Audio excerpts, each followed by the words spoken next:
Welcome to I dream. ఆంధ్రప్రదేశ్లో మారేడుమిల్లి నగరంలో అమరులైన హిడ్మాకి మొట్టమొదటి బాధ్యత వహించిన సంబాల రవి అంతా కూడా ఆయన పేరు వినబడుతుంది. కానీ హిడ్మాకి తొలుగురు మీరు. హిడ్మా మీకు ఎలా పరిచయం అయ్యారు? మీకు ఎవరు బాధ్యత చేయమని చెప్పారు? హిడ్మాతో మీకున్న అనుభవం ఎలా జరిగింది? అప్పుడు విలాస్ అనే పేరు. ఎర్రగా పక్కగా ఉండేది. ఎక్సర్సైజ్ చేయించాలి. ఎక్సర్సైజ్ చేస్తాడే రన్నింగ్ చేస్తాడు. పడిపోయింది అంటే ఆరోగ్యరీత్యంగా మంచిగా ఉండాలి, ధైర్యవంతులు ఉండాలి. ధైర్యం ఓకే అప్పటికే. నేను ఎప్పుడైతే రివర్స్ పంపినో అప్పటి నుంచి ఆయన మెదలో తిరుగుతుంది. అది నేను ఎందుకు పని చేయ, ఎట్లా పని చేయ, నన్ను ఈ అర్జున్ దాదా గింత చిన్న చూసి చూస్తాడా అనేది ఆయన మనసులో బాగా తీవ్రంగా ఉందన్నట్టు. మీకు ఆయనకి ఎంతకాలం పనిచేశారు హిడ్మా మీరు?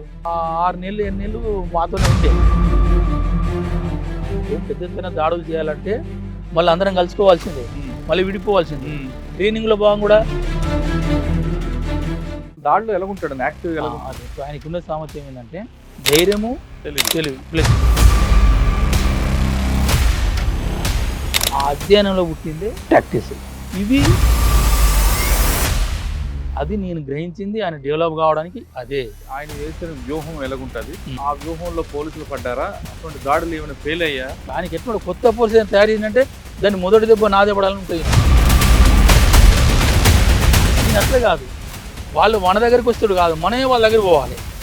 అంటే వాళ్ళు ఉరుకుతున్న క్రమంలో కూడా మనం కొట్టాలి, ఆపి దెబ్బ కొట్టాలని ఈ మొబైల్ ఆంబులెన్స్ అనేది తను డెవలప్ చేసిందే. ఈ సింగర్ మనలో కొట్టింది మొబైల్ ఆంబులెన్స్. అంటే శత్రువు పోతుంటేనే మనం ఫైరింగ్ చేయాలి, అంతే. ఫైరింగ్ చేయాలి, ఆడ ఫైరింగ్ చేస్తే ఆపాలి. రిట్రీట్ అవుతున్నప్పుడు కొట్టడం అన్యాయం కదన్నది. ఫస్ట్ ఏంటంటే గిరిల యుద్ధం, హిట్ అండ్ రన్, దెబ్బ కొట్టు వెనక్కి తప్పు. అయితే దీన్ని డెవలప్ చేయాలి కాబట్టి మొబైల్ యుద్ధం అంటే గిరిల యుద్ధం కంటే కూడా ఒక 5 చంపిండు కొబ్బరి వాళ్ళను, 5 తుపాలు పట్టుకుని వచ్చింది.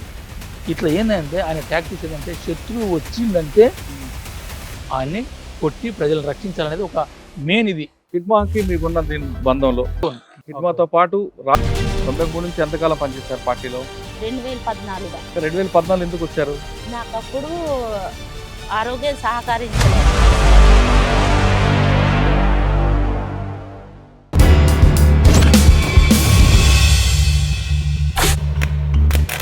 Welcome to I dream. ఆంధ్రప్రదేశ్లో మారేడుమిల్లి నగరంలో అమరులైన హిడ్మా ఎందుకు నక్సలైట్ మూవ్మెంట్కి వచ్చారు? హిడ్మా జన్మస్థలం ఎక్కడుంది? హిడ్మాని మావోయిస్టుల వైపు అతను ఆకర్షితుడు ఎవరనే ప్రధాన కారణం ఏంటి? మొట్టమొదటి బాధ్యత ఎవరి దగ్గర తీసుకున్నారు? అది హిడ్మాకి మిలిటరీ ఆపరేషన్ ఎవరు నేర్పారు? అంతేకాకుండా మిలిటరీ ఆపరేషన్తో పాటు అతని జీవన శైలి ఎలాగుండేది?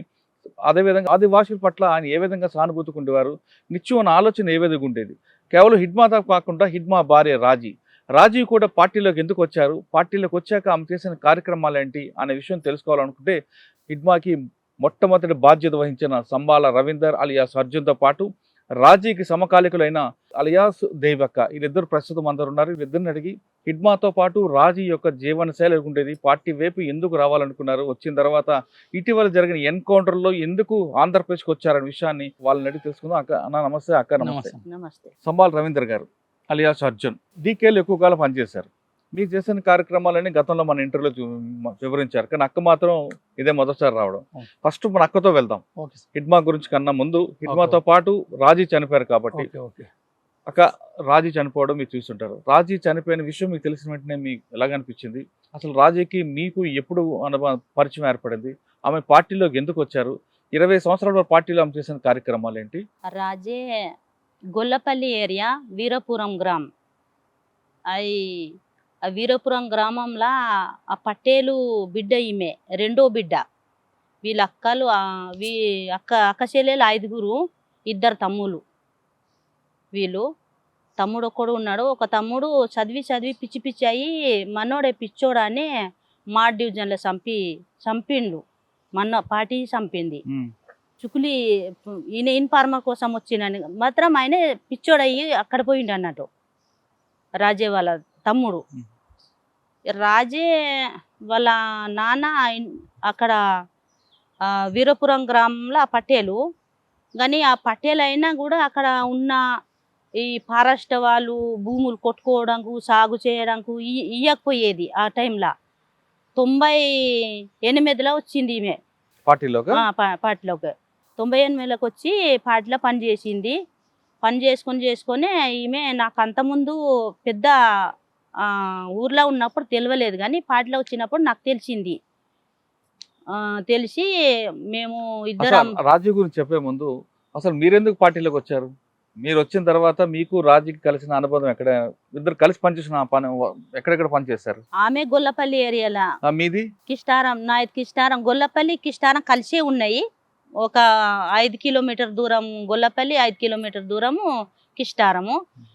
గొల్లపల్లి సైడ్కు వాళ్ళ ఊరు ఉన్నది. మాయత్ కిష్టారం పోలీస్ స్టేషన్ పక్కకు మా పొటంపల్లి ఊరు ఉన్నది. మీరు ఎందుకు వచ్చాక పార్టీలోకి? నేను ఎందుకు వచ్చినానంటే అప్పుడు మాకు భూములు మెయిన్ ఫారెస్ట్ వాళ్ళు సాగు చేసి సాఫ్ చేసి విత్తనాలు వేయడానికి ఇట్లా మడి చేసి మనం కుంట లెక్క తయారు చేయడానికి ఇవ్వకపోయేది.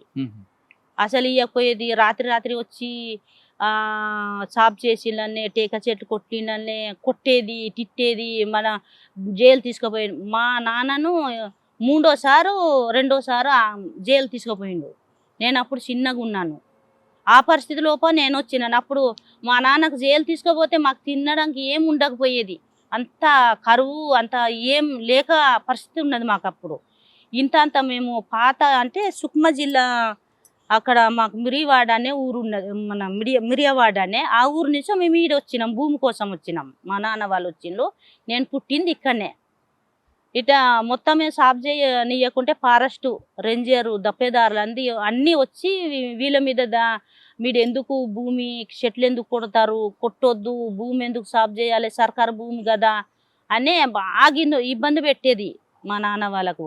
అట్లా చేసి వీళ్ళు ఈయనే ఊర్లోనే ఇంటికాడ ఉంటే వీళ్ళు మెల్లగా భూములని సాఫ్ చేస్తారంటే ఒక నెలలు తరబడి బిట్టే అనే టేక చెట్లు ప్లాంటేషన్ తయారు చేస్తారు కదా, బిట్టెకి తీసుకుపోయేది ఫారెస్ట్ వాళ్ళు. ఆ పనిలా ఉండేది. మేము ఇంటికాడ ఉండేది. మా అమ్మ తునికి పండ్లు అవి తెచ్చి ఆకులు, ఈ బయట మనం అడవిలో దొరుకుతాయి కదా ఆకుకూరలు, అవంటి అట్లా జమ చేసుకొని ఇప్పగింజలు ఇవన్నీ జమ చేసుకొని అట్లా అంగడికి తీసుకుపోయి అమ్ముడు, మాకు తినబెట్టుడు, మాకు చదువుకునేది మా అమ్మ. ఆ పరిస్థితి లోప అదే టైంకు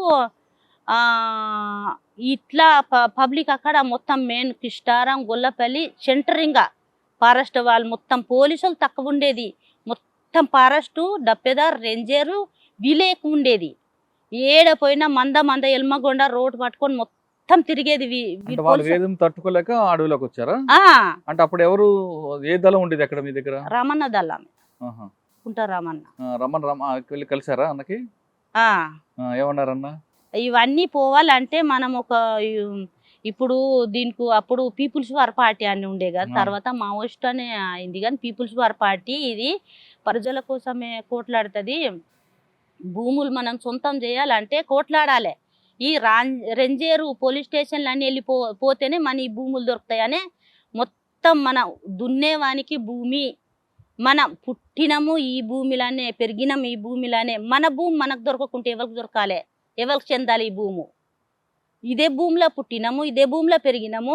మీ భూమి కాదు ప్రభుత్వం భూమి అంటే ఎట్లా వాళ్ళది అవుతుంది? మనము ఈడ జంతువులతో కోట్లాడుతున్నాము, అన్ని వాటికి నీళ్ళు లేక అవన్నీ లేక ఇంత కోట్లాడి మనం ఈడ ఉన్నప్పుడు మీ భూమి కాదనే అంటే ఎట్లా వాళ్ళ భూమి అవుతుంది, ప్రభుత్వం భూమి ఎట్లా అవుతుంది అని మెయిన్ టార్గెట్ పెట్టిండు. మన భూమే మనం సొంతం చేసుకోవాలంటే అందరు పార్టీలా ఏకమయ్యి పార్టీలో పెద్ద సంఖ్యలో రిక్రూట్ అయ్యి ఇప్పుడు కోట్లాడితేనే మనకు దొరుకుతాయి భూములు. ఇప్పుడు పోలీసుల మీద కోట్లాడాలి, పోలీసుల మీద సంపాలని అప్పుడు అంత పెద్దగా చెప్పలేదు మాకు. కానీ ఫస్ట్ ఫారెస్ట్ రేంజర్ వాళ్ళతోటే కోట్లాడాలి. ఎంతకాలం తిరిగావు రమణతోట? మాకప్పుడు సంఘాలు పెట్టింది 90లోనే. సంఘాలు పెట్టు మహిళా సంఘాలు మాకు 90లో పెట్టిండ్రు. అప్పుడే 90లోనే పెట్టంగానే మాకు కొద్ది రోజుల టైంకేనే జంజాగరానే అప్పుడు లేపింది. ఇంకా ఆడాడ మొత్తము పోలీసు వాళ్ళు వచ్చి కొట్టుడు, తీసుకుపోడు, సంఘాలకన్నీ నిర్మాణాలకన్నీ తీసుకుపోవడం స్టార్ట్ అయింది అప్పుడే. ఇంకా 90లో జంజాగర్ వచ్చింది. మేము 90లోనే సంఘాలని నిర్మాణాలు అయినాయి. ఇంకా అదే టైంకి మేము కూడా అంత పెద్దగా, అప్పుడు నేను చిన్నగా ఉండే అప్పుడు చిన్నతనంలోనే. ఇంకా వీళ్ళు మా బాబాయ్ వాళ్ళందరూ, ఇప్పుడు ఉన్నాడు వెంకటేశు, వాళ్ళందరు పాటల వచ్చిండ్రు. వాళ్ళకు చూసి మేము కూడా అసలు పోవాలి ఇవన్నీ ఫారెస్ట్ ఇప్పుడు అడవి అంతా నరికి బీట్లు ఇట్లా ఇవి చెట్లని కట్ చేసి అవి మొద్దులు ఇంత మొద్దులు చేసి లారీలు కుంటకు తీసుకుపోయేది బీట్ మొద్దులు. అడవి అంతా మొత్తం అసలు ఈ అడవి నరికేది ఫారెస్ట్ వాళ్ళే. మళ్ళా అక్కడ ఉన్న ఆదివాసులు పొలం చేద్దాము ఒక భూమి సాగు చేద్దామంటే చేయనీయకపోయేది. అలా ఎంతకాలం పనిచేస్తారు పార్టీలో? పార్టీలో నేను 90 నుంచి 91 వరకు 93 దాకా 2 ఏళ్ళు సంఘాలలో పనిచేసి 93లో నేను పార్టీ డైరెక్ట్ రిక్రూట్ అయినా. 93 నుంచి ఎంతకాలం పనిచేశారు పార్టీలో? 2014 దాకా. 2014 ఎందుకు వచ్చారు? నాకప్పుడు ఆరోగ్యం సహకరించలే, మంచిగా లేను, నేను సీరియస్ పేషెంట్ అయినా, ఉండలేకపోయినా నేను పాటల. అట్లనే నేను పేషెంట్ అయిన క్రమంలోనే పాటల కూడా కొన్ని విభేదాలు, అంటే వ్యక్తిగత పార్టీ సిద్ధాంత పరం కాదు, కొన్ని అట్లా విభేదాలు వచ్చినాయి. ఏమొచ్చాయి ఎవరెవరికి? కమిటీలా అట్లా కమిటీ పరంగా. పార్టీలోంచి మీరు దాదాపు 20 సంవత్సరాలు పనిచేస్తారు కదా? 20 సంవత్సరాల్లో అన్న ఎక్కడ పరిచయారు మీకు? అన్న కూడా అప్పుడు మిలిటరీ దళం అని ఉండే, నేను అప్పటికే వచ్చిన పాటల ఉన్నాను. ఒక బాసగూడెంలోనే చూసిన, బాసగూడ దళంలో చూసి పెళ్లి చేసుకుంటా కమిటీకి చెప్పారా? లేదు, చాలా రోజులు కలిసి పని చేసినాం. కలిసి ఒక నేను ఆయనకు చూసుడు అంటే 90లో రిక్రూట్ అయితే 94, 95, 96లో మేము పెళ్ళి అయింది. 3 ఏళ్ళు కలిసి మేము ఒక దళంలోనే పని చేసిన తర్వాత పెళ్ళి అయింది. 20 సంవత్సరాల దళంలో మీరు చేసిన మంచి కార్యక్రమాలు ఏంటి ఉన్నాయి ప్రజల కోసం? నేను మెయిన్ దక్షిణ బస్తారు, పశ్చిమ బస్తారు చెప్పాలంటే, ఏ ఊర్లో ఇంత చెరువు ప్రభుత్వంది ఏం ఇక్కడ భూములు సాగు చేసిళ్ళు, భూములంతా వాళ్ళ అవసరం ఉన్నంత భూము సాగు చేసిళ్ళు, ఆ విత్తనాలు కూడా వాళ్ళకి సరిపోయేది అన్న భూము సాగు చేసిళ్ళు. ఒక్కటేమో మన ఈ పార్టీ ఉండి ప్రతి ఊర్లో చెరువులు పోసిళ్ళు. ఒక్కరు కాదు, బాసగూడెంలో సిలింగేరా అనే పెద్ద డెము పోసిళ్ళు మన పార్టీయే. ఏ ప్రభుత్వం చేయని పని చేసింది పార్టీ. అంటే జంతన సర్కార్ కూడా మీరు ఉన్నాం. జంతన సర్కార్ అని మేము కూదు నడిపించినాము, స్కూల్ నడిపించినాం, హాస్టల్ నడిపించినాం పిల్లలకు. నేను వచ్చే టైం నేషనల్ పార్క్లో ఒక 100 మందితో హాస్టల్ పెట్టినాం పిల్లలకు. హాస్టల్ అంటే పొద్దున్న మధ్యాహ్నం రాత్రి 3 పూట్ల భోజనం? మొత్తం పర్మనెంటే, పొద్దున మొత్తం 3 పూటల భోజనం హాస్టల్లోనే. ఎంతమంది ఉండేవారు పిల్లలు? 100 మంది ఆడపిల్లలు, మగ పిల్లలు. ఏం చేశారు పార్టీలో? అంటే అక్కడ ఉన్న ఆదివాసుల కోసం ఏం చేశారు? నేను ఇప్పుడు అన్నాను కదా, చెరువులు, డెమ్ములు, భూములు సాగు చేసిండ్రు. అట్లనే ఇవి మెయిన్ భూమి మా చేతుల్లో దొరికిందనే నేనైతే భావిస్తాను. ఎందుకు ఇప్పుడు ఉన్న ఏ ప్రభుత్వం, ఏ బ్రిటిష్ సర్కారు ఉన్నా కూడా దక్షిణ పశ్చిమ ఎక్కడ ప్రభుత్వం చేసిన డెమ్ములు లేవు, చెరువులు లేవు, పార్టీ చేసినవి ఉన్నాయి. ఇప్పుడు అంత పెద్ద ప్లానింగ్ చేసిన పార్టీ అది సాధించుకున్నామని నేను భావిస్తాను. 20 సంవత్సరాల్లో మీరు దాడులు ప్రతిదాడులు చేస్తుంటారు. ఒక ప్రతిదాడి చెప్పండి, మీరు ఏ ఎన్కౌంటర్ తప్పించుకున్నారని? ఎన్కౌంటర్ అంటే చాలా ఎన్కౌంటర్లు తప్పించుకున్నాము. సరే, ఈ క్రమంలో రాజీ ఎప్పుడు పరిచయారు మీకు? రాజీకి మీకున్న అనుబంధం ఎలా ఉంది? రాజే ఇవన్నీ చేసే టైంకు నేను అప్పుడు నేను ప్లాటూన్లో ఉన్నాను. ప్లాటూన్లో ఉండి నేను కుంటల మా ఏరియా కుంట కాబట్టి నేను ఇంటికి చూడడానికి పోయినాను అన్నట్టు. నాకు పంపించారు. పంపిస్తే రాజు అప్పుడు దళంలో వచ్చి దళంలో ఉన్నది ఉంటే, అప్పుడు మధ్యప్రదేశ్ నుంచి ఛత్తీస్గఢ్ అల్లగైంది కదా, ఆ క్రమంలో నేను మన రాజే కలిస్తే ఇద్దరం మేము ఆ ప్రోగ్రాంకు మొత్తం పబ్లిక్ ప్రజలకు ఆ ర్యాలీలో పంపించుడు, ఆ పోస్టర్ రాసుడు, అన్ని రాసుడు. ఈ సమయంలో మేము ఇంకా నెల 15 రోజులు రాజే నేను ఇద్దరం ఒక దగ్గర ఉన్నాము. ఫ్రెండ్స్ అయిపోయినాము. ఎట్లా రిక్రూట్ అయినావు, ఏంది, నానేమన్నాడు, నీకు నాన్న పంపిండా, నీవు రిక్రూట్ అయినప్పుడు నాన్న నీకేమన్నాడు అని ఇద్దరం ఒకళ్ళొక్కరు. ఇంకా నాకు కూడా నేను అమ్మ నాన్న నాకు పార్టీలో పో అని నాకు ఇయ్యలేదు, వ్యతిరేకించిండ్రు. అసలు పోవద్దని అప్పుడు పెద్దలు అసలు పార్టీ మంచిది కాదు, అసలు పోవద్దని మొత్తం ప్రసారం చేసేది కదా. అప్పుడు కల్ము దేవాలు అనే పండోడు కల్ము దేవాలు కాయకోసలు అక్కడ కుంటల వాళ్ళందరూ పార్టీ వ్యతిరేక మస్తు వ్యతిరేక చేసేది కాయకోసలు వీళ్ళందరూ. అసలు ఎవ్వరు పార్టీలో పోవద్దు, ఇట్లా భూముల సమస్య ఫారెస్ట్ సమస్య ఉన్నా కూడా పోవద్దనే వీళ్ళు ఒత్తిడి చేసేది. అంటే రాజీవ్ నాన్న అమ్మ నాన్న చెప్పారు పార్టీలకు వెళ్ళమని? వెళ్ళమని అనలే.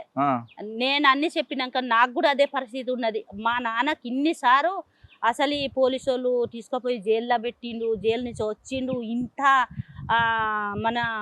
మనము చేసేది ఏదైనా అధికార శ్వాసాన్ని మన సొంత మాట్లాడడానికి ఉండడానికి బతకడానికి ఏం చేసలేదు కాబట్టి.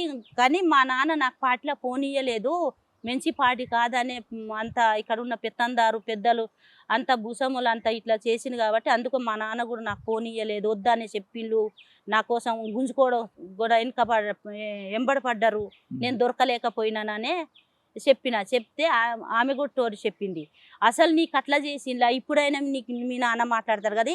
ఇప్పుడు నేను 98లో వచ్చినాను, ఇప్పుడు కూడా నాకు నాన్న ఎందుకు పోయినావు, పని చేయ సాత కాకుండా పోయినావనే తిడతాను నాకు ఇంటికి పోతే. కానీ ఆ తర్వాత నాన్న కూడా మంచిగా సహయోగం ఇచ్చింది. అప్పుడు ఫస్ట్ అట్లా ఉండే. ఎందుకంటే ఊర్లో ఉన్న పెత్తందారు వీళ్ళందరూ మీ పిల్లలకు పంపిస్తే ఏం భవిష్యత్ అవుతుందని పరిసరం చేస్తారు కదా, దుష్పరిసరము. అవి వాటి కోసం భయపడి నాన్న రాజే కూడా మాట్లాడకపోయేదట. పోయినా కూడా ఎలాగుండేది అక్క? రాజీ ప్రజల కోసం ఎక్కువ ఆలోచించేదా లేదా ఇంటి కోసం ఎక్కువ? ఎందుకంటే అమ్మా నాన్నకి ఇష్టం లేక లోపలికి వచ్చింది ఆవిడ. ఆమె ప్రవర్తన ఎలాగుండేది? ప్రజల కోసం ఎక్కువ ఆలోచించేదా? ప్రజల కోసం ఎక్కువ ఆలోచించేది. దాడులు ఎక్కువ ఉండేదా? ప్రజలకి చైతన్య పరచంలో ఎక్కువ ఉండేదా? ఫస్ట్ ఆమె స్టార్టింగ్ లో ప్రజల మీదనే ఉండే. సంఘాలు పెట్టులు, మహిళా సంఘాలు, అన్ని దీనిలోనే పని చేసింది. గొల్లపల్లి కిష్టారం నుంచో కుంట ఏసీలో మారింది. కుంట ఏసీ నుంచో తర్వాత ఆమె కంపెనీల బెటాలియన్ పోయింది అంతే. మీకు ఆవిడతో బాగా పరిచయం ఉంది కదా. రాజీకి హిడ్మా ఎప్పుడు పరిచయం అయ్యారు? 2002లో అయింది. 3 మధ్యలో అయింది పెళ్లి. వీళ్ళు అప్పుడు ఇడ్మా టీడీలో పనిచేసేటప్పుడు వీళ్ళిద్దరు ఏదో టీడీ టెక్నికల్ డిపార్ట్మెంట్లో ప్రొటెక్షన్ కోసం పోయిండు. వాళ్ళిద్దరు ఆడ కలుసుకున్నారు, మాట్లాడుకున్నారు. మీకు అప్పుడు పరిచయం హిడ్మా? పరిచయం. ఆయన ప్రవర్తన ఎలాగుండేది? చాలా మంచిగా ఉండేది ఇడ్మా. హిడ్మాతో మీకున్న పరిచయం ఎలాగుండేది? ఇడ్మా చాలా మంచిగా ఏ విషయం అయినా ఏదైనా అడిగితే చాలా మంచిగా మాట్లాడేది, మర్యాదగా మాట్లాడేది. ఎందుకంటే ఆయనకంతా మేము సీనియర్లు కదా, ఆయన తర్వాత వచ్చి అభివృద్ధి చెందిన కానీ మేము సీనియర్ కదా, ఏదైనా మాకు నవ్వే లెక్క మాట్లాడేది. మీరు పెద్దోళ్ళు పెద్దక్కలని అట్లా, పెద్దోళ్ళు కదా పెద్దక్కలు ఏదైనా. హిడ్మాని రాజీ ఎప్పుడు పెళ్లి చేసుకున్నారు? అది 2002 ఎక్కడ మన అడవిలో అయిందా లేదా హిడ్మా ఇంటి దగ్గర అయింది? ఇంటికి ఆడేది కుంట ఏరియాలో అయింది. మీరందరూ వెళ్ళారు పెళ్లికి? పెళ్లికి వెళ్ళలే, మాట్లాడుకున్నారు. ఇద్దరు పెళ్లి చేసుకోవాలని నిర్ణయించుకున్నారు ఇద్దరనే.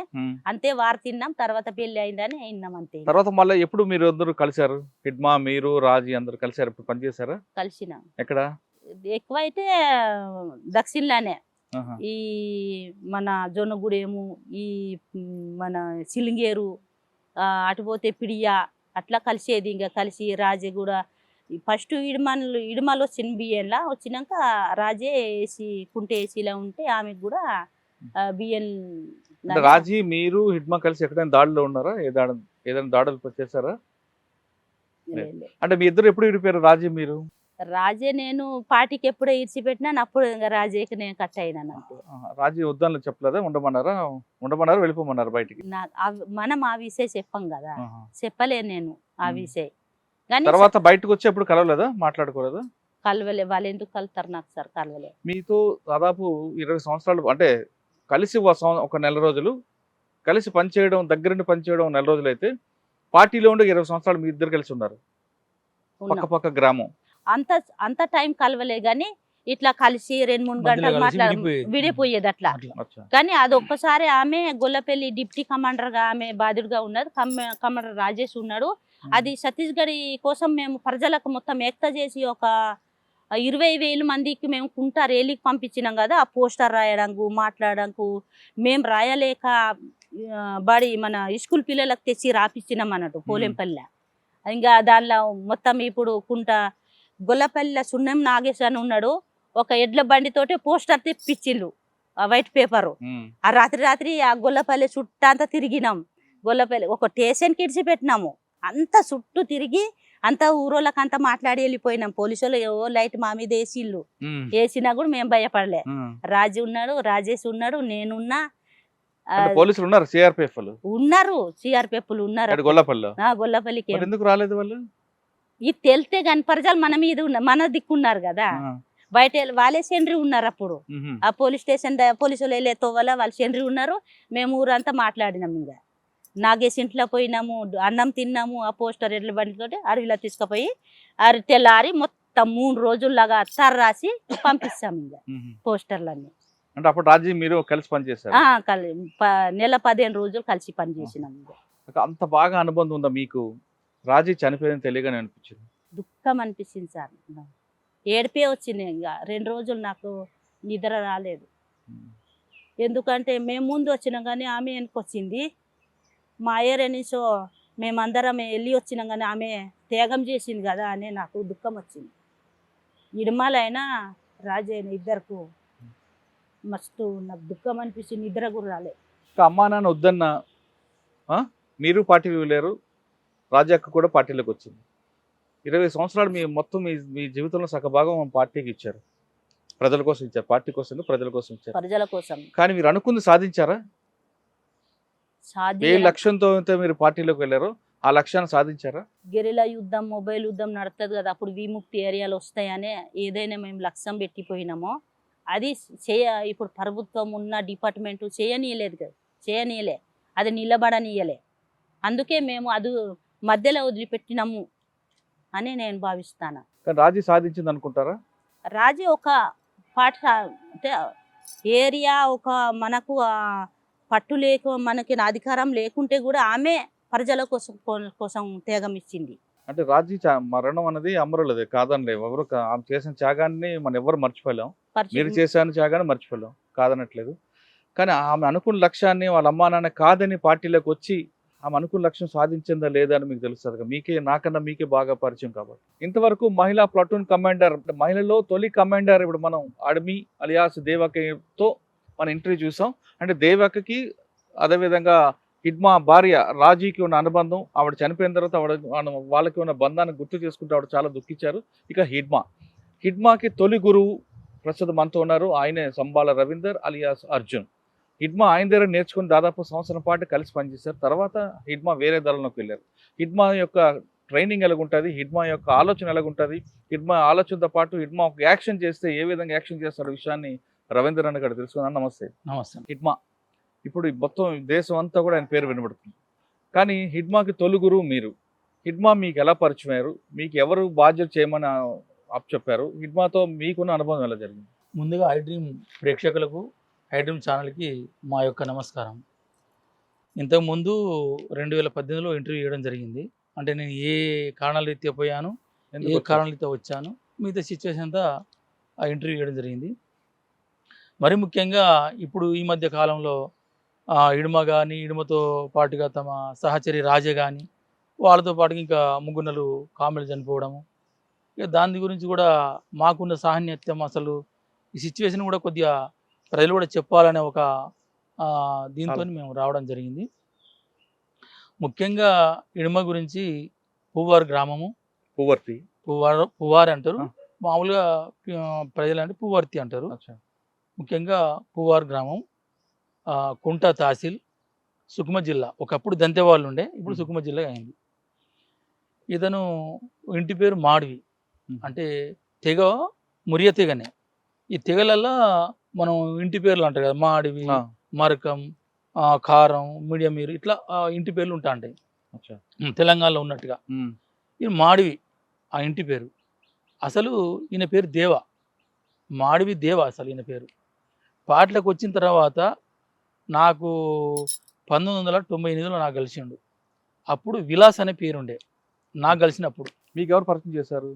అంటే మాకు 1995లో మాకు ఈ మొదటి ప్లాటూన్ నిర్మాణం ఏర్పడ్డది.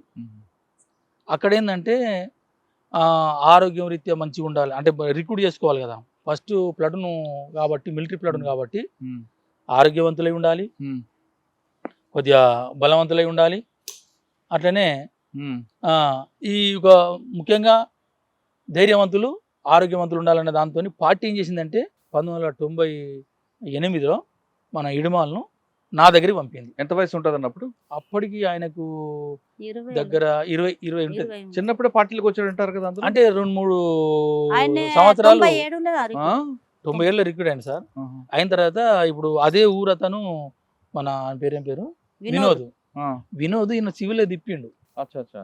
సివిల్లా కొన్ని రోజులు 1+2 3 అన్నట్టుగా తిప్పిండు. ఉమ్, అసలు పైలే రిక్రూట్ మన వినోద్, ఆ పువ్వార్ నుంచి పైలే రిక్రూట్ వినోద్ ఇప్పుడు చనిపోయాడు అనారోగ్యరీత్యా. ఉమ్, ఆయనే 2-3 సంవత్సరాలు తిప్పిన తర్వాత నాకు 90 అంటే 97 అంటే 90 ఒక సంవత్సరం 2 సంవత్సరాలు తిరిగిన తర్వాత 98 నాకు కలిసిండు. అప్పుడు విలాస్ అనే పేరు. ఉమ్, ఎర్రగా బక్కగా ఉండేది, మంచి హుషారుగానే ఉండేది. ఈ కలిసిన తర్వాత మేము ఎక్సర్సైజ్ చేయించాలి కదా, నేను ఎక్సర్సైజ్ చేస్తాంటే రన్నింగ్ చేస్తున్నాం. ఉమ్, రన్నింగ్ చేస్తున్న క్రమం లోపల తను ఇది పడ్డాడు. అంటే ఈ ముఖాల్లో ఈ నీలో కొద్దిగా అది బ్లాక్ వస్తుంది అంటారు, దాన్ని పట్టుకుంటుంది అన్నట్టు. అట్లా ఒకసారి పడిపోయిండు. పడిపోవడంతో అరే మరి ఇట్లా ఫస్ట్ మిలిటరీ ప్లటూన్ కదా, మన డీకెళ్ళే మంచిది అంటే ఆరోగ్యరీత్యంగా మంచిగా ఉండాలి, ధైర్యవంతులు ఉండాలి. ధైర్యం ఓకే అప్పటికి ఆయన, కానీ ఈయన పడుతుండు కదా ప్రాబ్లం అవుతుంది. దాంతో నేను నేను ప్లటూన్లో పని చేయలేడని దాంతో మళ్ళీ ఆర్గనైజేషన్ పంపిన ఇతన్ని, ఈ విలాస్ అనే పేరు మీద ఇడుమాను. ఈ ఆర్గనైజేషన్ పోయిన తర్వాత ఎందుకు వచ్చినావు అంటే ఇట్లా అర్జున్ దాదా నాకు ఇట్లా ఆరోగ్య సమస్యను పంపించడానికి కొద్దిగా నారదయ్యిండు, కొద్దిగా బాగా చిన్నపోయిండు. ఉమ్, నేను మిలిటరీలో పనిచేయనా మా ఎట్లా ముంగట ఏడిచిండు. ఏడ్చిండు కూడా. నా ముంద మస్తు ఏడిచిండు. ఆయనకు మిలిటరీ మొదటి నుంచి గతంలో చెప్పేది ఏంటంటే మురియతీగ అనేది చాలా వాళ్ళు చూస్తే బలంగా శరీర దాఢ్యంగా ఉన్నట్టుగా అవపడరు, కానీ వాళ్ళ స్టెమినా బాగుంటుంది, ఉమ్, వాళ్ళ రెబల్ తత్వం. ఉమ్, మొరియా ఎవరి పీపుల్ అని రెబల్ తత్వం. ఎందుకంటే వాళ్ళు చిన్నప్పటి నుంచి వేటదార షికార ద్వారా పెరిగిన ఆ పీడి తరం కాబట్టి వీళ్ళకు రెబల్ తత్వం ఉంటా ఉంటుంది. ఉమ్, మన అక్కడ ఇప్పుడు ఎంతమంది అయినా కూడా కోని పోదామంటే భయం అవుతుంది, నెత్తురుతూనే భయం అవుతుంది. వారు అట్లా కాదు, దైనందిక కార్యక్రమంలో కూడా వాళ్ళు షికారు చేసుకుంటారు, బ్లడ్ అనేది రెగ్యులర్ చూస్తూనే ఉంటా అంటారు. అట్లా వాళ్ళకి ఆ ధైర్యం అనేది ఎప్పుడు నిండే ఉంటుంది. పిరికోలేరంటే అది ఇక నామినల్ పిరికోడు కాదు. తక్కువ. ఉమ్, అంటే సమాజంలో మురియా పీపుల్లో ధైర్యం అనేది ఎక్కువ ఉంటుంది. అందులో ఈయన ఒకడు. ఉమ్, అయితే ఏంటంటే పోయి నేను మిలిటరీలో చాలా కుతూహలంతో వచ్చిండు అన్నట్టు. నన్ను రావడంతోనే నాకు మిలిటరీలో పంపిస్తానని చెప్పి చాలా ఉత్సాహంతో వచ్చిండు. కానీ ఈయన కొద్దిగా అనారోగ్యం రీత్యా పంపడంతో ఏడిచిండు కొద్దిగా. ఇక అప్పుడు ఏం చేశారంటే నీ కాళ్ళ సమస్య ఉంది కదా, ముందుగా నువ్వు టెక్నికల్ డిపార్ట్మెంట్ అంటే టీడీ అంటాం, అంటే ఈ తుపాకులు తయారు చేయడం, రిపేర్ చేయడం, వాటిలలో పంపిరు ఈయనను. ఉమ్, పంపిన తర్వాత అక్కడ నేర్చుకున్న విద్య ఇది. ఇప్పుడు ఈయన తోపులు తయారు చేయడం కానీ, బైనక్యులర్స్ తయారు చేయడం కానీ, బైనక్యులర్ పెట్టడం కానీ 1 సంవత్సరం 2 సంవత్సరాలు మొత్తం టీడీలో వర్క్లో మన ఆదిలాబాదు బొబ్బర్సెల్క ముల్లదేవరెడ్డి దేవరెడ్డి దగ్గర నేర్చుకున్నాడు ఈయన. ఉమ్, ఆయన ఇప్పుడు అరెస్ట్ అయ్యిండో ఎక్కడ ఉండు, కరపదాద కరపదాద అంటారు కరపదాద ఉమ్, అక్కడ పాటల పేరు కరపదాద. ఆయన అరెస్ట్ అయ్యండి బహుశా. ఆ, బయట ఏం పేరు? దేవేందర్ రెడ్డి, దేవేందర్ రెడ్డి. బొబ్బర్సెల్క ముల్లదేవరెడ్డి ఆదిలాబాద్. ఆహా, ఆయన దగ్గర నేర్చుకున్నాడు ఈ టీడీ వర్క్ అంతా. అచ్చా, టెక్నికల్ వర్క్. టెక్నికల్ వర్క్ అంతా అక్కడ నేర్చుకున్నాడు ఈయన. ఆ, సంవత్సరం 2 సంవత్సరాలు యాక్టివ్గా నేర్చుకున్నాడు అన్నట్టుగా. 3 సంవత్సరాలు నేర్చుకున్నాడు అక్కడ నేర్చుకున్న తర్వాత ఇక పార్టీ చెప్పిన ప్రకారము ఆయన బాసగూడ దళం ఉన్నాడు, తర్వాత కుంటాయిలు కమాండర్ ఉన్నాడు. అప్పుడు ఇక దాళ్ళు కొద్దిగా చిన్న పెరుగుతూనే ఉన్నాయి.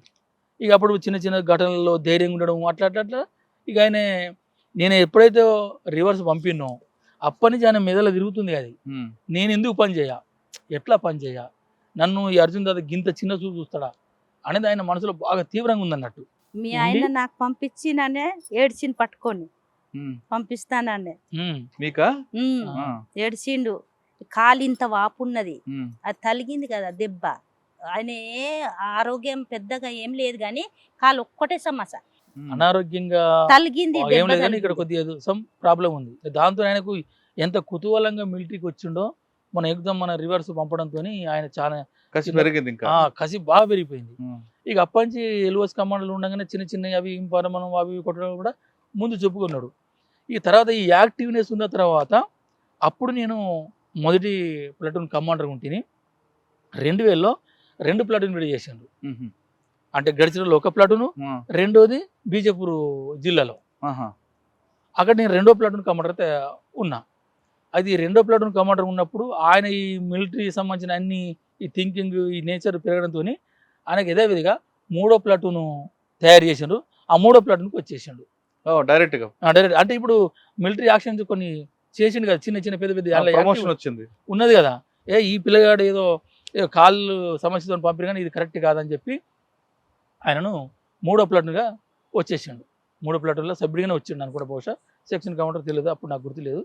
ఇక మూడో ప్లాటూన్కి వచ్చేసిండు. ఈ మూడో ప్లాటూన్గా వచ్చేసిండు. అక్కడికి వచ్చిన తర్వాత నేను అప్పుడు ఏంటంటే నేను రెండో ప్లాటూన్ వదిలిపెట్టి 2004లో కంపెనీ 1కి పోయినా. నేను కంపెనీ 1కి వెళ్ళిపోయినా. ఎక్కడది? మాడ్లో. అంటే మొత్తం డీకే వ్యాప్తంగా మొత్తము కంపెనీ 1. దానికి కమాండర్కి వెళ్ళిన. ఫస్ట్ మన పార్టీలనే మొదటి కంపెనీ కమాండర్ నేనే. అది 2004లో. అప్పుడు ఇంకేం చేసారు, ఒక్కొక్క డివిజన్కు ఒక్కొక్క కంపెనీ ఉండాలనేది అప్పుడు మన పార్టీ తీసుకున్న నిర్ణయం. అంటే మాడు స్థావరంగా ఒక కంపెనీ ఉండాలి, అంటే ప్రొటెక్షన్ రీత్యా కానీ శత్రుదాళ్ళ రీత్యా కానీ ఎదుర్కోవాలంటే ఒక కంపెనీ ఉండాలని చెప్పి అక్కడ కంపెనీ తయారు చేసిండు. ఇక రెండో కంపెనీ అనేది ఇక్కడ సౌత్ బస్తాల్లో తయారు చేసిండు. అక్కడ రెండో కంపెనీగా ఈ పడకల స్వామి కమాండర్ ఉండే, ఈ ఇడుమలు సెక్షన్ కమాండర్ ఉండే. మీరు ఎక్కడ ట్రైనింగ్ ఇచ్చారానికి? మీకు ఆయనకి ఎంతకాలం పనిచేశారు విడ్మా మీరు? మేము ఒక 6 నెలలు 7 నెలలు మాతోనే ఉండే ఇక్కడ మా ఫస్ట్ ప్లాట్ ఉండే. తర్వాత ఇక మేము దాడులు అయితే కలుసుకుంటాం కదా. ఇప్పుడు పెద్ద ఎత్తున దాడులు చేయాలంటే మళ్ళీ అందరం కలుసుకోవాల్సిందే, మళ్ళీ విడిపోవాల్సిందే. ట్రైనింగ్లో భాగం కూడా 50-60 మంది ట్రైనింగ్ చేయాలి. ట్రైనింగ్లో భాగాలు అంటే ఒకే యూనిట్లో మేము పనిచేయకుండా కలిసేది మీటింగ్ల రీత్యా, మన ట్రైనింగ్ల రీత్యా, దాడుల రీత్యా కలిసేది, విడిపోయేది. ఆ రకంగా ఏంటంటే తను మంచి ఒక మిలిటరీ మ్యాన్గా, నేను మొదటి కమాండర్ అయినా కూడా నా నుంచి మిలిటరీ ట్రైనింగ్ కూడా నేను ఇచ్చేది కదా. మధ్య మధ్యలో ఎప్పుడు కలుసుకున్నారు? మధ్య మధ్యలో అంటే వచ్చిన తర్వాత ఇప్పుడు ఇక్కడ మన మురికినారు రేడ్ ఒకటి జరిగింది. మురికినారు రేడ్లో భాగంగా కలుసుకున్నాం. ఒకటి అంతకుముందు బాస కూడా ఒక మిలిటరీ క్యాంప్ జరిగింది, అందులో భాగంగా కలుసుకున్నాం. ఇట్లా కొన్ని దాడుల సందర్భంగా మేము మధ్య మధ్యలో కలిసి. దాడిలో ఎలా ఉంటాడు యాక్టివ్?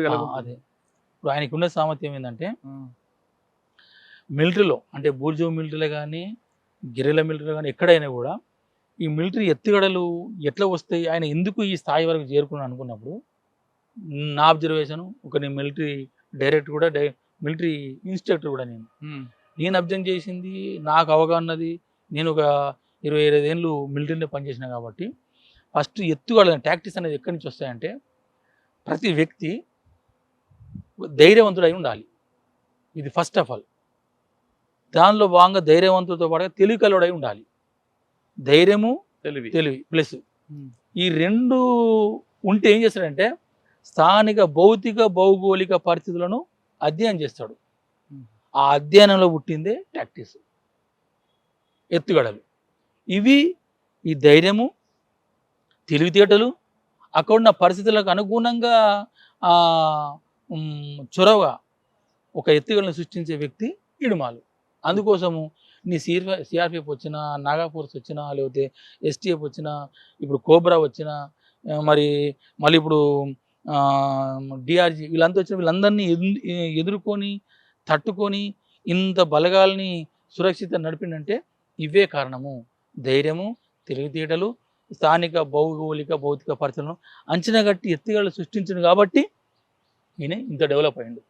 ఉదాహరణకి ఏంటంటే ఒక పాము వస్తుంది, పాము మన ముందు వస్తుంది, కానీ పిరికున్నాడు ఉరుకుతాడు, ఉరికితే ఆలోచించలేడు. ధైర్యవంతుడు ఏంటంటే నిలబడితే అంటే తెలివి ఉన్నాడు ఏం చేస్తాడు, అది పొక్కల దూరిందా, చెట్టు ఎక్కుతుందా, లేకపోతే ఇంకెక్కడుందనేది ఆ భౌగోళిక పరిస్థితులను అంచనా కడతారు. కాబట్టి కట్టెతో చంపొచ్చా, రాయితో చంపొచ్చా, పొక్కలు దూరితే పొగ పెట్టవచ్చా, ఇవి ఎత్తుగడలు. ఒక పామును చంపాలంటే ధైర్యవంతుడు ఆగి తోక పట్టుకోవడమా చంపడం అనేది ఏదైతే ఎత్తుగడ వేస్తాడో ఇడుమ లోపల కూడా ఆ తెలివి ఉన్నది. అది నేను గ్రహించింది ఆయన డెవలప్ కావడానికి అదే.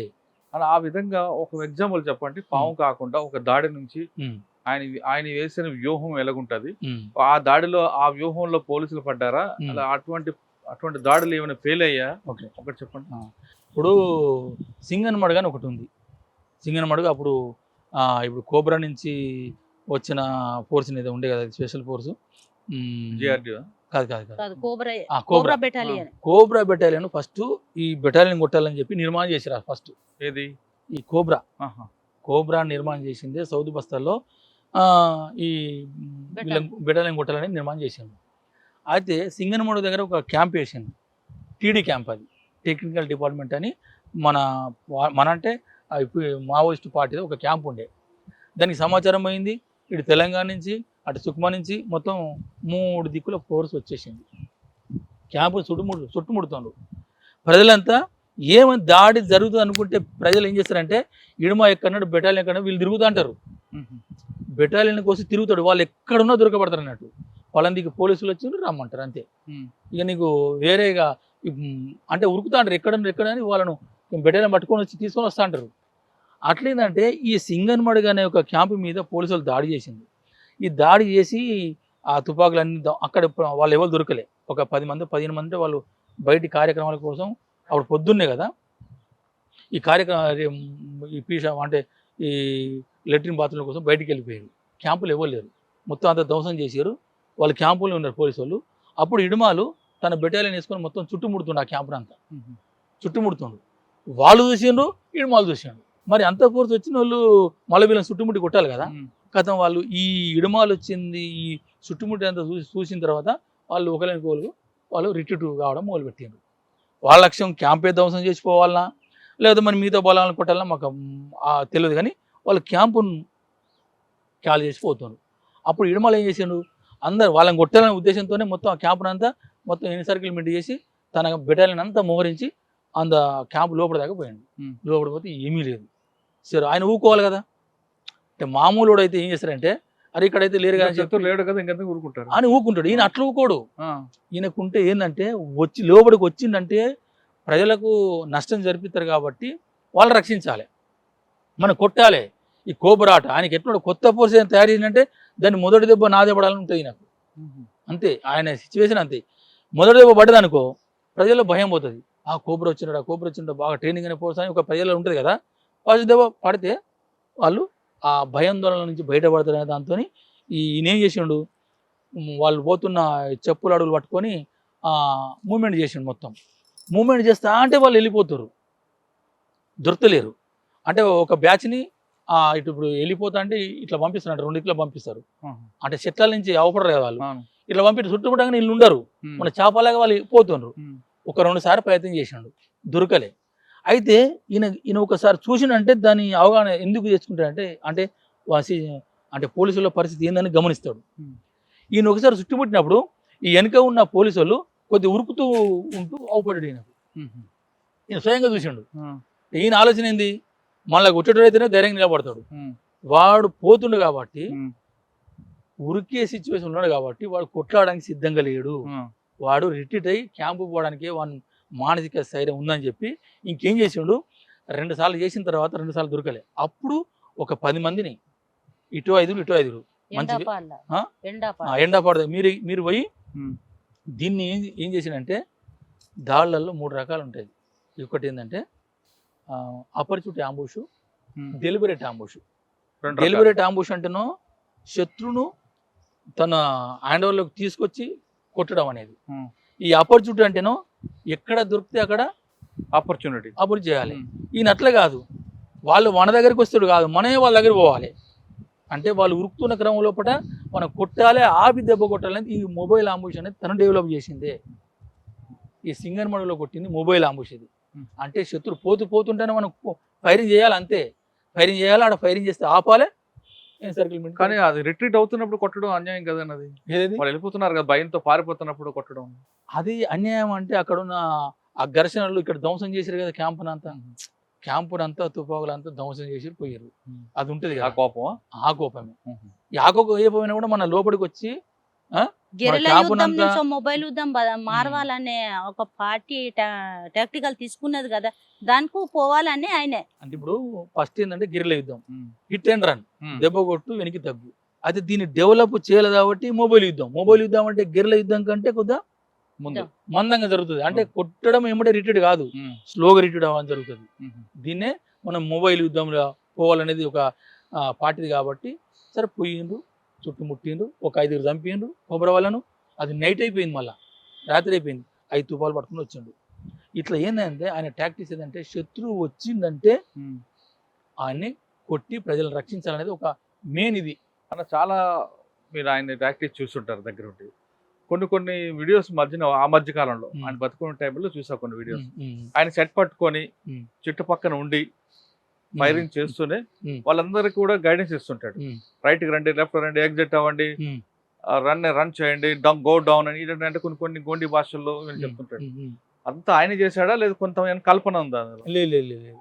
ఇప్పుడు ఆయన పెద్ద దాళ్ళలో ఉన్నది ఖచ్చితంగా వాళ్ళతో ఉంటేనే చేయగలుగుతాడు. ఎందుకంటే అంటే అక్కడ టెర్రైన్ గమనించాలి కదా. నువ్వు ఎక్కడ నుండి ఆఫీసులో ఉండి నువ్వు ఇట్లా అట్లా చెప్పలేడు, చెప్తే కూడా ఫీల్ అవుతుంది. ఈయన హెడ్ క్వార్టర్ అని ఒకటి ఉంటుంది. ఇప్పుడు మొదటి కంపెనీ, రెండో కంపెనీ, హెడ్ క్వార్టర్.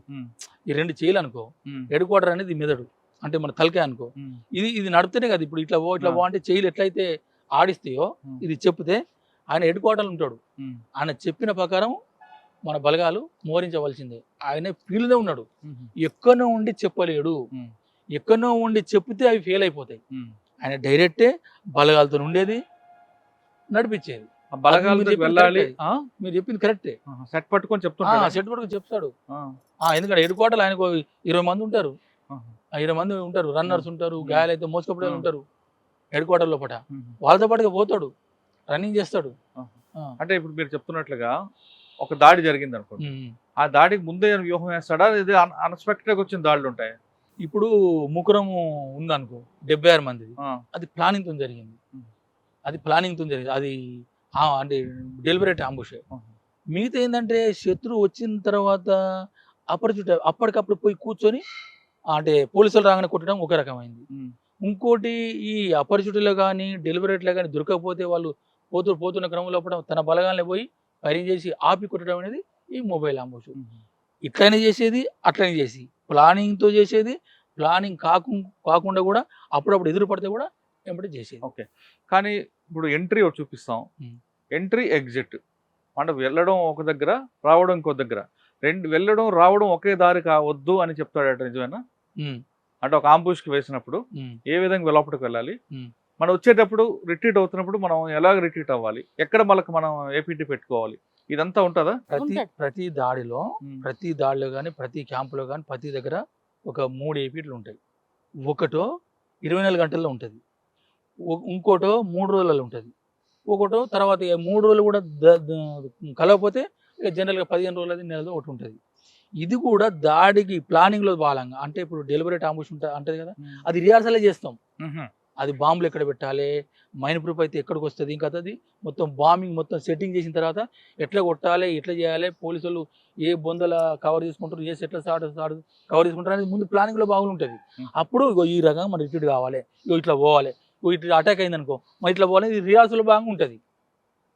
కొన్ని అపరిచితుల భాగంగా అన్ప్లానెడ్ భాగంగా కూడా అప్పుడు కూడా పరిస్థితికి అనుగుణంగా పోలీసుల ఫైరింగ్ని బట్టి వాళ్ళ మోరింపుని బట్టి ఈయన మార్చి తన బలగాలంతా సేఫ్గా తీసుకుపోతాడు. అది కరెక్టే. కానీ ఇంకొకసారి మనకి పోలీసులు ఇన్విటేషన్ పంపిస్తారా, మనమే ఇన్విటేషన్ ఇస్తాం పోలీసుకి? అంటే ఇన్విటేషన్ అంటే ఫైరింగ్, పోలీసులు మీకు ఒక 10 కిలోమీటర్ డిస్టెన్స్లో మీకు ఉన్నారని ఇన్ఫర్మేషన్ వచ్చింది. ఓకే, మీరు ఇక్కడ నుంచి పారిపోతారా, లేదు వెల్కమ్ చెప్పడానికి ముందు ఫైరింగ్ మీరు ఓపెన్ చేస్తుంటారా? మంచి ప్రశ్న ఇది. దాంట్లో ఎట్లుంటుందంటే, ఎప్పుడు మావ చెప్పిందైనా మిలిటరీ నిపుణులు చెప్పుడైనా ఏం చెప్తాడంటే, మావ ఒకటే సూత్రం చెప్తాడు, నిన్ను నీ గురించి తెలుసుకో, శత్రువు గురించి తెలుసుకో, 1000 యుద్ధాలైనా 100 యుద్ధాలైనా నువ్వు అపజయం లేకుండా విజయం సాధిస్తావు అంటాడు. అదే సూత్రం ఇక్కడ. ఇప్పుడు పోలీసులు వచ్చిందంటే వాళ్ళు ఎంతమంది ఉన్నారు, అది ఏ ఫోర్సు, అది కోబ్రానా, లోకల్ ఫోర్సా, అది సిఆర్పిఎఫా, ఏదన్నా శత్రువు గురించి తెలుసుకోవాలి. అంటే ముందు ఆ ఫోర్స్ బట్టి మీ యాక్షన్ ఉంటుందా? అట్లా కూడా ఉంటుంది. అందుకే తెలుసుకుంటాం ఆయన బలగాలు ఎంత, పోలీసుల బలగాలు ఎంత, 2 కంపెనీలో ఒక కంపెనీ ఏంది, ఇవన్నీ మీకు ఇన్ఫర్మేషన్ వస్తాడు. సెట్ల ధర వస్తాడు, రన్నర్లు పంపుతారు, ప్రజలు చెప్తా ఉంటారు.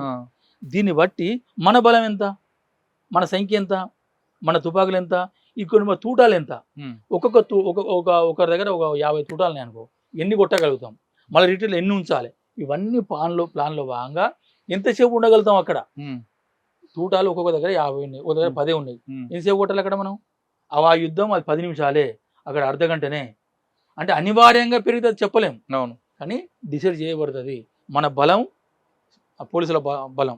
కానీ అది మీరు అదంతా ముందు అంచనా వేస్తారు. ఉమ్, కానీ మీ బలం కన్నా పోలీసుల బలం ఎక్కువ ఉంటుంది. ఉమ్, మీకు తోటాలు కొన్నే ఉంటాయి, ఉమ్, వాళ్ళ దగ్గర తోటాలు కొన్ని వేల తోటాలు ఉంటాయి. ఉమ్. వాళ్ళు విచ్చలవిడిగా కాల్పులు జరుపుతారు. ఆ, కానీ మీరు ప్రతి తూటాకి జాగ్రత్తగా ఆలోచించి ఫైర్ చేయాలి కదా. ఉమ్. మరి అటువంటి సమస్య ఎలా పరిష్కరిస్తారు? అటువంటి సమస్యలు ఏం చేస్తామంటే మనం పోలీసులకు ముందు బ్యాచ్ని కొట్టడమా వెనుక బ్యాచ్ కొట్టడమా, మొత్తం ఆపగలడమా. మొత్తం ఆపాలంటే మనతో కాదు, అందుకోసం ముందు వచ్చి బ్యాచ్ని కొడదాం. ఒక 10 మందిని కొడదామా 5 మందిని కొడదామా, కొట్టాలి. అక్కడ ఉన్న పరిస్థితిని బట్టి తుపాలు సీజ్ చేసుకోవాలి, లేకపోతే వెళ్ళిపోవాలి. అంటే ఫైరింగ్ ముందు మీరు ఇస్తారా వాళ్ళు ఇస్తారా కాషన్? ఏంటిది ఫైరింగ్ ఓపించాడు, ఫైర్ ఓపించాడు. ఎవరైతే కమాండర్ ఉంటారో దీనికి సంబంధించింది, ఒకవేళ పోలీసు వాళ్ళు చూడలేదనుకో, మనమే ముందు ఇగో ఇట్లా ఫార్మేషన్ వస్తున్నారు, ఇక గిడికి రాగానే ఓపెన్ చేయాలని ముందే ఉంటుంది అది డెలిబరేట్ ఆంబుష్లో.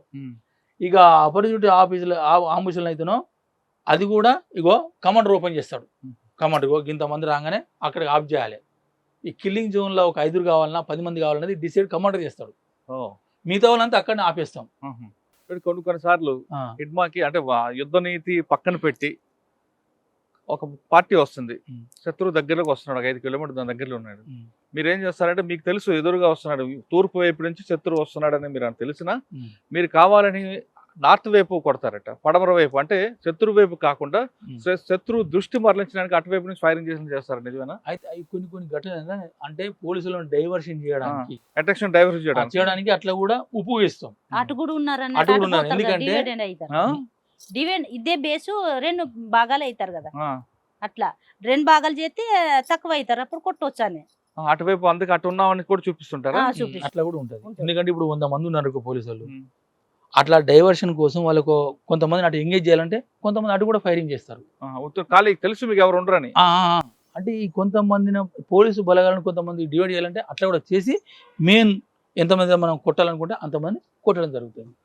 మీరు ఇప్పుడు ఫైరింగ్ గురించి చెప్తున్నారు, ఆంబుష్ గురించి అంటారు. అంటే అప్పుడు ఒక మైనింగ్ ప్రూఫ్ వెహికల్ కూడా బ్లాస్ట్ అయింది, అది ఎలా జరిగి ఉంటుంది? ప్లాన్లో భాగంగా జరిగిందా? అంటే మీరు చేశారనట్లేదు, మీకు వచ్చే సమాచారం ప్రకారం? మాకు వచ్చే సంవత్సరం చూసి చేసినాం, ప్లానింగే.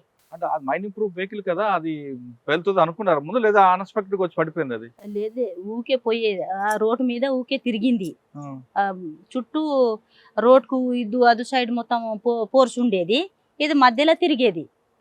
అచ్చుడు పోవుడు పొద్దంతా పెట్రోలింగ్ పోయిన పోలీసు వాళ్ళకు బిజాపూర్ మైన్పూర్ గాడిలో కూర్చోబెట్టి బిజాపూర్ తీసుకుపోయేది. అది ఎన్నో రోజుని చూసినాం, చూసి చేసింది. అయితే ఏంటంటే ఈ మైన్స్ పేల్చిన తర్వాత అప్పుడు ఫస్ట్ ఏంటంటే ఇది జీవి కదా, ఎంత వెళ్తుంది అంత అవగాహన లేకుండే ఉన్నది. రసాయన శాస్త్రంలో ఎంత పెట్టాలని అంత ఉన్నది, కానీ ఏమో మిస్ అయితే ఎట్లా అని చెప్పి 15 కిలో 20 కిలో 30 కిలో పెట్టేది.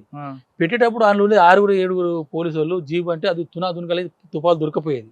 ఫస్ట్ చేసిన వాళ్ళు 90 కంటే ముందు చేసిన వాళ్ళు అది ఎగిరిపోయింది. అసలు తర్వాత సమీక్ష, అరే వాళ్ళు తుక్కు చంపుడైంది, ఈ జిల్టిని ఇంత పెట్టుడైంది, అసలు తుపాకులే దొరకలేవు అని చెప్పి దాంట్లో మొత్తం ఎంత సరిపోద్ది అని చెప్పినప్పుడు జీబుకి అయితే ఒక 7 నుంచి 8 కిలోలు సరిపోద్ది, బస్సుకి అయితే ఒక 6 కిలోలు సరిపోద్ది, మెటడోర్కి అయితే ఇంకో 10 కిలో 12 కిలోలు సరిపోద్ది. ఇట్లా నిర్ణయించిన తర్వాత ఈ మైన్ ప్రూఫ్ గాడిది ఎట్లా, ఇది అప్పటికి వచ్చిందా మైనింగ్ ప్రూఫ్ గార్డ్? ఇవన్నీ సమీక్ష అయిపోయినాక ఈ మైన్ ప్రూఫ్ గాడి కొత్తది, అందరికి కొత్తది. అప్పుడుగా ఇది ఎంత పెట్టాలి, అసలు మైన్ పెడితేనే లేవదట ఇది, దీనికి ఎంత పెట్టాలి ఏం కథ అన్నప్పుడు ఇక అప్పుడు ఆ బడిజనలు పడి అప్పుడు పడి ఇక అప్పుడున్న సిచ్యువేషన్లో లేదు దీనికి ఎక్కువనే పెట్టాలి, ఎంతైనా మంచిదని చెప్పి అప్పుడు ఇటో 40 కిలోలు ఇటో 40 కిలోలు 80 కిలోలు పెట్టడం జరిగింది. అది లేచింది. ఇక అప్పుడు వెళ్ళిపోయింది. ఈ మైన్ ప్రూఫ్ కూడా దీనికి 80 లేకపోతే 70 60 ఇది పెడితే 80 కేజీలు పెట్టాలని ఎవరు చెప్పారు పార్టీలో? రాసి ఉన్నది కదా, మైన్ ప్రూఫ్ ఏమో రాసి లేదు కానీ అప్పుడు ఏంటంటే మనకు ఇది దీన్ని బ్లాక్ చేయాలి, అసలు దీన్ని బ్రేక్ చేయాలి, ఎంతో కొత్త ఎక్కువనే పెట్టాలి, దాంతో ఎక్కువ పెట్టడం జరిగింది. ప్రజలలో భయాందోళన ఉన్నది కదా, మైన్ ప్రూఫ్ అంటే అబ్బో అని ఉన్నది, అది తూటాలు దిగది మైన్ పేలిపోదు కాబట్టి మా మీద కొత్త ఉన్నది కాబట్టి అట్లా ప్రాక్టీస్ అన్న ప్రాక్టీస్నే అది డెవలప్ అయితేనే ఉన్నది. అది అంతే. ఇదంతా మెటీరియల్ ఎక్కడి నుంచి వస్తుందో, ఏది జంక్షన్ 6 ఇవన్నీ ఇది దాచుకునే సమస్య ఏముండదు.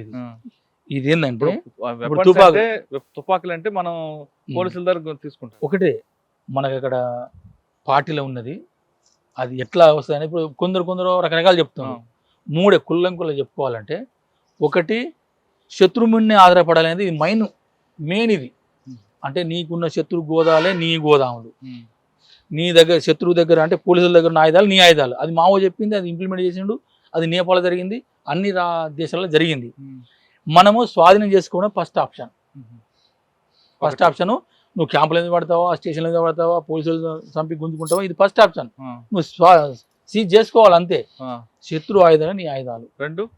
రెండోది తయారు చేసుకోవడం. ఎట్లా తయారు చేసుకో నువ్వు 12 వరా, లేకపోతే తపంచలా, లేదా గన్ పౌడర్ నూరుతావా, ఇంకా ఎక్స్ప్లోజివ్ ఇంకా తయారు చేస్తావా, ఇవన్నీ తయారీలో భాగంగా నువ్వు తయారు చేసుకోవడం. మూడోది కొనుక్కోవడం. ఎక్కడ దొరుకుతాయి మనకి? ఎక్కడ దొరుకుతాయి అంటే రకరకాల ఇప్పుడు బీహార్లో దొరుకుతాయి అంటారు, ఇంకెక్కడ జార్ఖండ్లో దొరుకుతాయి అంటారు. ఇవన్నీ నాటు చూపగలరు కదా మీకు దొరికే, మీ దగ్గర ఉన్నవన్నీ కూడా AK-47లు చాలా LPGలు ఉన్నాయి. నేను ఒక 20 సంవత్సరాలు నేను పనిచేసిన అన్న. అది ఫస్ట్లో ఏంటంటే ఫస్ట్లో కొన్న AK-47లు ఫస్టులు కొన్నారట. ఇప్పుడు మనం తుపాలు కొనలేదు. ఎక్కడ కొన్న మాకు డీకే మాత్రం అయితే కొన్ని అయితే కాదు, అన్నీ కొన్ని తయారు చేసుకున్నాయి. ఎక్కువ శాతం పోలీసుల దగ్గర గుంజుకునే తుపాకులే కొన్నాయి. అప్పుడు AK-47లు 10 కొన్నారట. గవే కొనడానికి డబ్బులు కావాలి కదా మరి. వనరులు ఇప్పుడు కాంట్రాక్టర్ దగ్గర వసూలు చేస్తాం, లేవి వసూలు చేస్తాం, ప్రజల దగ్గర వసూలు చేస్తాం, పార్టీ సంబంధించిన ఫండ్ ఇదంతా అక్కడి నుంచి వస్తాయి. ఇంకెక్కడి నుంచి వస్తాయి మనకి? ఎంత ఉండొచ్చు అన్నది? ఎంత ఉండొచ్చు సాధారణంగా పార్టీకి ఫండ్ వచ్చిన తర్వాత ఆ ఫండ్ ప్రతి రూపాయి కూడా ఖర్చు పెట్టేది రాస్తారు మీరు. మిగతా వాళ్ళలాగా ఉండదు.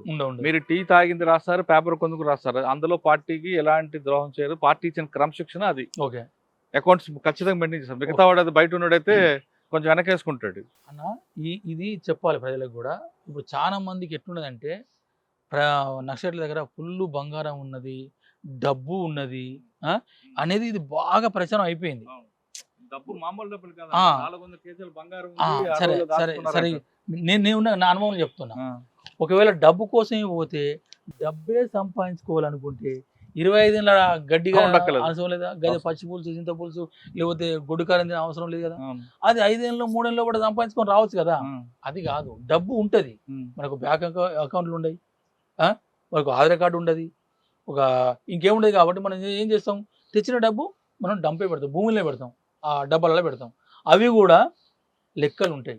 ఏ కంట్రాక్టర్ దగ్గర పేరేం రాయం, కంట్రాక్టర్ దగ్గర గిన్ని లక్షలు వసూలు చేసినాం, పలాని బాన్స్ కట్టాయి, వెదురు వాళ్ళ దగ్గర ఇన్ని డబ్బులు వసూలు చేసినాం, పలాని దగ్గర ఇన్ని డబ్బులు ఉన్నాయి, ఇవి ఖర్చు పెట్టిన ఇవి ఉన్నాయని ఈ లెక్కలతో పాటుగా బరాబర్ ఉంటాయి. ప్రభుత్వాల డబ్బులు ప్రజలదే అయినా వాళ్ళు విచ్చలు పెడతానే ఉంటుంది, వాళ్ళ అక్రమాలు అన్ని మెయిన్ పాయింట్ అది. మా దగ్గర ఏంటంటే మీరు చెప్తే నమ్మండి, ఇది మీరు కాదన్న, నేను ఖచ్చితంగా పార్టీ ప్రతి రూపాయి నేను అనుభవించి చెప్పిందా. నాయకుడైనా సభ్యుడైనా ఒకే రకంగా తిండి ఉంటుంది, ఇది ఖచ్చితంగా చెప్పదలుచుకున్నాను. ఎందుకు అనుభవించిన కాబట్టి.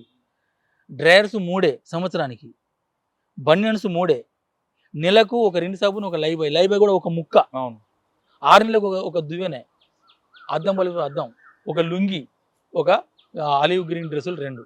ఇవే ఈ మధ్యలో చినిగిపోతే చెప్పులు పోతే అవి 3 జతలు ఉంటాయి, 3 జతలు ఉంటాయి. అవి 2 జతలు బూట్లు ఉంటాయి, 1 జత అంతేనమ్మా. అంతే. అంటే ఇక ఈ డ్రెస్సులు ఉంటాయి, సమస్యలు ఉంటాయి. అంత కష్టతరంగా జీవించిన కూడా వాళ్ళ ఎంజాయ్ బతుకని ఇదంతా కొంతమంది వాదిస్తారు, అది వాళ్ళకి వదిలిపెడదాం. కానీ అది కొంతమంది అజ్ఞానం ఉంటుంది. మీరు పార్టీ నుంచి వచ్చినప్పుడు మీ చేతి కూడా వాచి కూడా ఇచ్చి వచ్చిన వాళ్ళు చూసారండి. అవునవును, తుపాకీలు ఇవ్వడం కాదు, వాచి కూడా ఇస్తారు. అవునవును. ఎందుకు? అది ప్రజలది ఇచ్చి రావాలి. మరి కొంతమంది తుపాకులు తీసుకొచ్చి అధికారం వాళ్ళు ఏమనుకున్నారో, వాళ్ళు పార్టీకి ద్రోహం చేయాలనుకున్నారో, అది అమ్ముకోవాలనుకున్నారు, వాళ్ళు తెచ్చుకుంటారు. మనం పార్టీకి ద్రోహం చేయొద్దు అన్నోళ్ళు అన్ని చేస్తారు అన్న. ఒకటి ఇప్పుడు ఏంటంటే మేము వచ్చిన సిచ్యువేషన్ వేరు. ఇప్పుడు చాలా క్రిటికల్ ఒక పొజిషన్లో పార్టీ ఉంది కాబట్టి, మరి ప్రభుత్వాలు తుపాకులతో వస్తేనే సరెండర్కి ఏమైనా ఛాన్స్ ఇస్తామని ఒక నిబంధన పెట్టవచ్చు. ఆ నిబంధనల భాగంగా వీళ్ళు తుపాకులు పట్టుకొని రావచ్చు. సరే, మనం ఒకసారి వెనక్కి వెళ్దాం హిడ్మా గురించి. హిడ్మాకి మీకున్న దీని బంధంలో ఆయన చేసిన మంచి ఆపరేషన్ చెప్పండి. ఇంత టాలెంట్ ఉందా ఇల్లు అని? ఆయన చేసిన ఆపరేషన్ అంటే అంతే, మనం దేశవ్యాప్తంగానే ఒక ఆందోళన సృష్టించింది. 76 మంది సిఆర్పిఎఫ్ ముకురం, అది 3 గంటల పోరాటం. 3 గంటలు. అంటే 3 రోజుల ముందు 30 రోజుల ముందు ప్లాన్ వేసారా? అది 15 రోజుల ముందు అది ప్లానింగ్. 15 రోజుల ముందు అది ప్లానింగ్. ఈయనే సొంతగా కమాండర్, ఈయనే ఆపరేటర్ అంతా ఈయనే మీదేసుకొని చేసిండు. మళ్ళీ అది ఎట్లా జరిగిందంటే మైన్స్ ఎక్కడ పెట్టాలి ప్లానింగ్ అంతా జరిగింది. 2 రోజులు ఉన్నారు వీళ్ళు. ఒక 1/2 కిలోమీటరు పడుకోనికి వెళ్తారు అన్నట్టు ఎవరు వీళ్ళు మొత్తం ఈ బలగాలంతా, ఆహా. అంటే పిఎల్జే బలగాలంతా. అక్కడ నైట్ ఉండేది ఒక 5 ఉంటారు. అచ్చా. నైట్ అందరు ఉండరు, ఆ. ఎందుకంటే రెస్ట్ తీసుకోవాలి కాబట్టి. నైట్ మళ్ళా మనం చేసే యుద్ధం అంతా పగలే కదా, నైట్ యుద్ధం వేరే ఉంటుంది. మళ్ళీ పగలు నైట్ చేసే యుద్ధాలలో పగలు యుద్ధం ఎక్కువ చేస్తాం, నైట్ చాలా తక్కువ. ఆ చేయాలని కూడా చాలా చాకచక్యం కావాలి. అది ఆ నైట్ యుద్ధంలో అది వేరే సందర్భం వచ్చినప్పుడు చెప్పొచ్చు. కానీ ఇప్పుడు 6 గంటల వరకు 5 గంటలకు ఉంటాం అంటే సైట్లో ఆంబుజ్లో. తర్వాత ఒక 5 నుంచి వెళ్ళిపోయి వీళ్ళకి అన్నం నీళ్ళంతా సెటిల్ చేసి వెళ్ళిపోతాం. తెల్లారగట్ల 4 గంటలకు 5 గంటలకు పోలీసు బలగాలు మొత్తం ఈ వీళ్ళు ఎట్లా సెట్ చేసిరో అంటే ఆంబుష్ సెట్ చేసిన దాంట్లోకి వెళ్ళిపోతారు. వెళ్ళిపోతా అంటే ఇడుమాలు లేడాడ వేరే 1/2 కిలోమీటర్ దూరంలో నీళ్ళ రేవు ఉంటుంది కదా, అక్కడ ఉన్నారు. ఈ ఉన్న 5 ఏం చేయాలి, పోలీసులు వెళ్ళిపోతారు, చాలా మంది ఉన్నారు, మరి ఏం చేయాలని చెప్పి ఇడుమాలకి ఫోన్ చేసిండు. అంటే ఫోన్ అంటే సెట్లో చెప్పారు. ఆ సెట్ మరి పోలీసులు ట్రాక్ చేయరా? కొన్ని ట్రాక్ అయితే కొన్ని కావు, వేరే నంబర్ ఉంటాయి కదా, కొన్ని నంబర్లు ఉంటాయి, కొన్ని డైరెక్ట్ ఆ విషయం చెప్పారు కదా, టెక్నికల్ విషయం చెప్తారు. ఇప్పుడు పోలీసులు వచ్చిన చెప్పారు కదా. అక్కడ ఉన్న లోకల్ ఏంటంటే రైతులు పోతానంటారు, లేకపోతే బస్తాలు పోతాయి అంటారు, లేకపోతే ఒక అగ్గిపెట్టే లేకుంటే అయిపోయింది, అగ్గిపెట్టెల నాకు 4 పూలని అంటాడు, ఏవో సిచ్యువేషన్ చెప్తా అంటాడు. ఏదో కోడ్ ఉంటుంది, ఆ కోడ్ని చెప్తారు. ఆ కోడ్లు అర్థం చేసడానికి అంతలో అయిపోతూనే ఉంటా అంటారు. ఈ కోడ్ని చెప్తా అంటారు. ఇప్పుడు పోలీసులు వచ్చిన అనుకో, సిఆర్పిఎఫ్ సిగరెట్, మామూలు పోలీసులకి బీడి, ఇంకోటి అగ్గిపెట్టే, ఇంకోటి ఆకు, ఇంకోటి అల్లం, ఏదో ఒకటి సిగ్నల్ ఉంటుంది. ఆ సిగ్నలే పాటిస్తాం. సిగ్నల్ ఇచ్చేసారు. అప్పుడు ఇడుమాలు ఏం చేసిండు, అదే ఇడుమాకున్న ఆ తెలివి, ఆ ధైర్యము, ఆ టాక్టిక్స్ ఉపయోగించడం ఇక్కడనే ఆయన డెవలప్ అయిందంతా. ఇది లేకపోతే ఏ కమాండర్ కూడా 10 ఏళ్ళ నుండి 20 ఏళ్ళ నుండి నువ్వు 100 కొద్ది పుస్తకాలు చదువు అది కాదు. ఆయన పెద్ద ఆ పుస్తకాలను చదివి రాలేదు. ఆయన ఆచరణ లోపట అనుభవం లోపల రాటు తేలిన ఒక మిలిటరీ కమాండర్. ఆయన ఏం చేసిండు, చలో ఉన్న కాడికే ఫైరింగ్ చేయని చెప్పేసిండు. వీళ్ళు ఉన్న వాళ్ళు ఫైరింగ్ చేశారు. ఫైరింగ్ ఏం చెప్తాడు కోడ్? ఫైరింగ్ చేయమని కోడ్ ఏం చెప్తాడు? ఏదైనా చెప్పొచ్చు. ఏదైనా టమాటా తొక్కు అంటాడా, లేకపోతే ఆపిల్ గొయ్యి అంటాడా, ఏదో ఉంటా అంటది అంతే. సుక్కను చూడు అంటాడా, ఏదో ఒక కోడ్ ఉంటుంది. అన్ని కోడ్సే. ఇటువంటి నువ్వు ఫైరింగ్ చేయని అట్లా ఏం చెప్పాడు, అన్నిటి కోడ్స్ ఉంటాయి. నేను గాయాలైనా కోర్సే ఉంటుంది, నేను చనిపోయినా కోర్సే ఉంటుంది, నాకు తూటాలు అయిపోయినా కోర్సే ఉంటుంది. తూటాలు కావాలన్నా స్టార్ట్ అయిపోయింది. మీరు ఉన్నారు అప్పుడు? మేమేమి లేవు, వాళ్ళు వేరే. అది బెటాలియన్, మిగతా కంపెనీలు 300 మంది ఉన్నారు. మెజార్టీ బిఎన్ వాళ్ళు, ఇక మిలిసే వాళ్ళు వీళ్ళు 300-400 మంది ఉన్నారు. ఫైర్ ఓపెన్ చేశారు. పోలీసులు ఆపారు. ఫైరింగ్ జరుగుతుంది భీకరంగా. అసలు అప్పుడు ఇడుమాలు తన బలగాలు పట్టుకొని ఎక్కడైతే వీళ్ళు కవర్ చేసుకోవాలనుకున్నారో వచ్చి కవర్ చేసుకొని కొడుతూ అట్లా 3 గంటల ఫైరింగ్. 3 గంటల ఫైరింగ్లో 76 మంది చనిపోయారు. వీళ్ళు ఒక 12 మంది వీళ్ళు చనిపోయారు. 8 మంది గాయపడ్డారు. ఈ 8 మంది గాయపడ్డా అంటే పిఎల్జే వాళ్ళు, అంటే మావోయిస్టు నక్సలైట్ల వాళ్ళు 8 మంది గాయపడ్డారు, 12 మంది చనిపోయారు. వీళ్ళని ప్రజలంతా వచ్చి మంచాలు తీసుకొని వచ్చి వాళ్ళ కోసం చూస్తున్నారు వెనుక ఉండి. వీళ్ళు గుంజుకొని పోతా అంటే ప్రజలంతా మంచాల మోసిపోయారు. ఎక్కడి నుంచి వస్తుంది వాళ్ళకి ధైర్యం? ఇడుమాలంటే బియ్యం అంటేనే వాళ్ళకి గుండెకాయ. ఈ ఇడుమాలు బియ్యం లేకపోతే మాకు అసలు మాకు ఉనికే లేదనేది ప్రజల్లో. అట్లా ప్రజలు వచ్చి వీళ్ళు మోసుకొని పోయారు. వాళ్ళు ప్రజలు హిడ్మా కోసం ప్రాణాలు ఇవ్వడానికి సిద్ధంగా ఉన్నారు కదా, వాళ్ళకి ఆదివాసులకి హిడ్మా ఏమైనా అభివృద్ధి చేశాడా, లేదా కేవలం ఒకటే సామాజిక వర్గం అనే దీంతో వాళ్ళందరూ వస్తున్నారు? అట్లని కాదు. ఇక్కడ సిచ్యువేషన్ ఏంటంటే భూమి మురియా పీపుల్ ఏంటంటే మురియా వాళ్ళు దొరల వాళ్ళు స్థానికులు. అక్కడ దొరల వాళ్ళు స్థానికులు. మురియా వాళ్ళు జగదల్పూర్ ఏరియా నుంచి అక్కడి నుంచి వీళ్ళు వలస వచ్చిన వాళ్ళు. వీళ్ళకి భూములు కావాలి. భూములు ఫారెస్ట్ వాళ్ళు కొట్టనిస్తలేరు. మరి కొట్టనియకపోతే ఎట్లా? పార్టీ దళం అప్పుడు ఉండే, రామణ దళం, ఇంకా ఒక 2-3 దళాలు 4 దళాలు ఉండే. వాళ్ళు అప్పుడు తరుమానంతో వీళ్ళకు అప్పుడే విముక్తిగా వీళ్ళు భావించారు కదా. కాబట్టి హిడ్మా అంటే దేవుడు వాళ్ళకి. ఇప్పుడు ఫారెస్ట్ వాళ్ళు పోయిన తర్వాత ఫోర్స్ పెరుగుతుంది. వీళ్ళ భూములు కావాలి, వీళ్ళ వ్యవస్థ కావాలి, వాళ్ళ భూములు దక్కాలంటే పార్టీ కావాలి కదా. పార్టీలు అంటే సైన్యం కావాలి. ఆ ఉద్దేశంతో ఏంటంటే సంగపూల్ అని, లేకపోతే వీళ్ళు ఈ కమిటీ అని, ఆ కమిటీ అని, పోలీసులు పట్టుకపోడు, జైలు పెట్టి ఎంత ఉన్నది కదా. అందులో భాగంగా వాళ్ళ రక్షణలో భాగంగా ఇది ఒక ఆదివాసి సమూహం అనే కాదు. ఆ ఇడుమాలు అంటే వాళ్ళు పార్టీ పద్ధతిలో పనిచేస్తుంది కదా, ఒక ఆదివాసి సమూహం కోసమే కాదు. ఇక్కడ ఛత్తీస్గఢ్లో కానీ లేదా బీహార్లో కానీ జార్ఖండ్లో కానీ ఇక్కడ ఆదివాసీ వనరులు అంటే అడవి వనరులు ఉన్నాయి కదా, వాటిని రక్షించాలి. వాటి రక్షణలో భాగంగానే ప్రజలను రక్షించడం.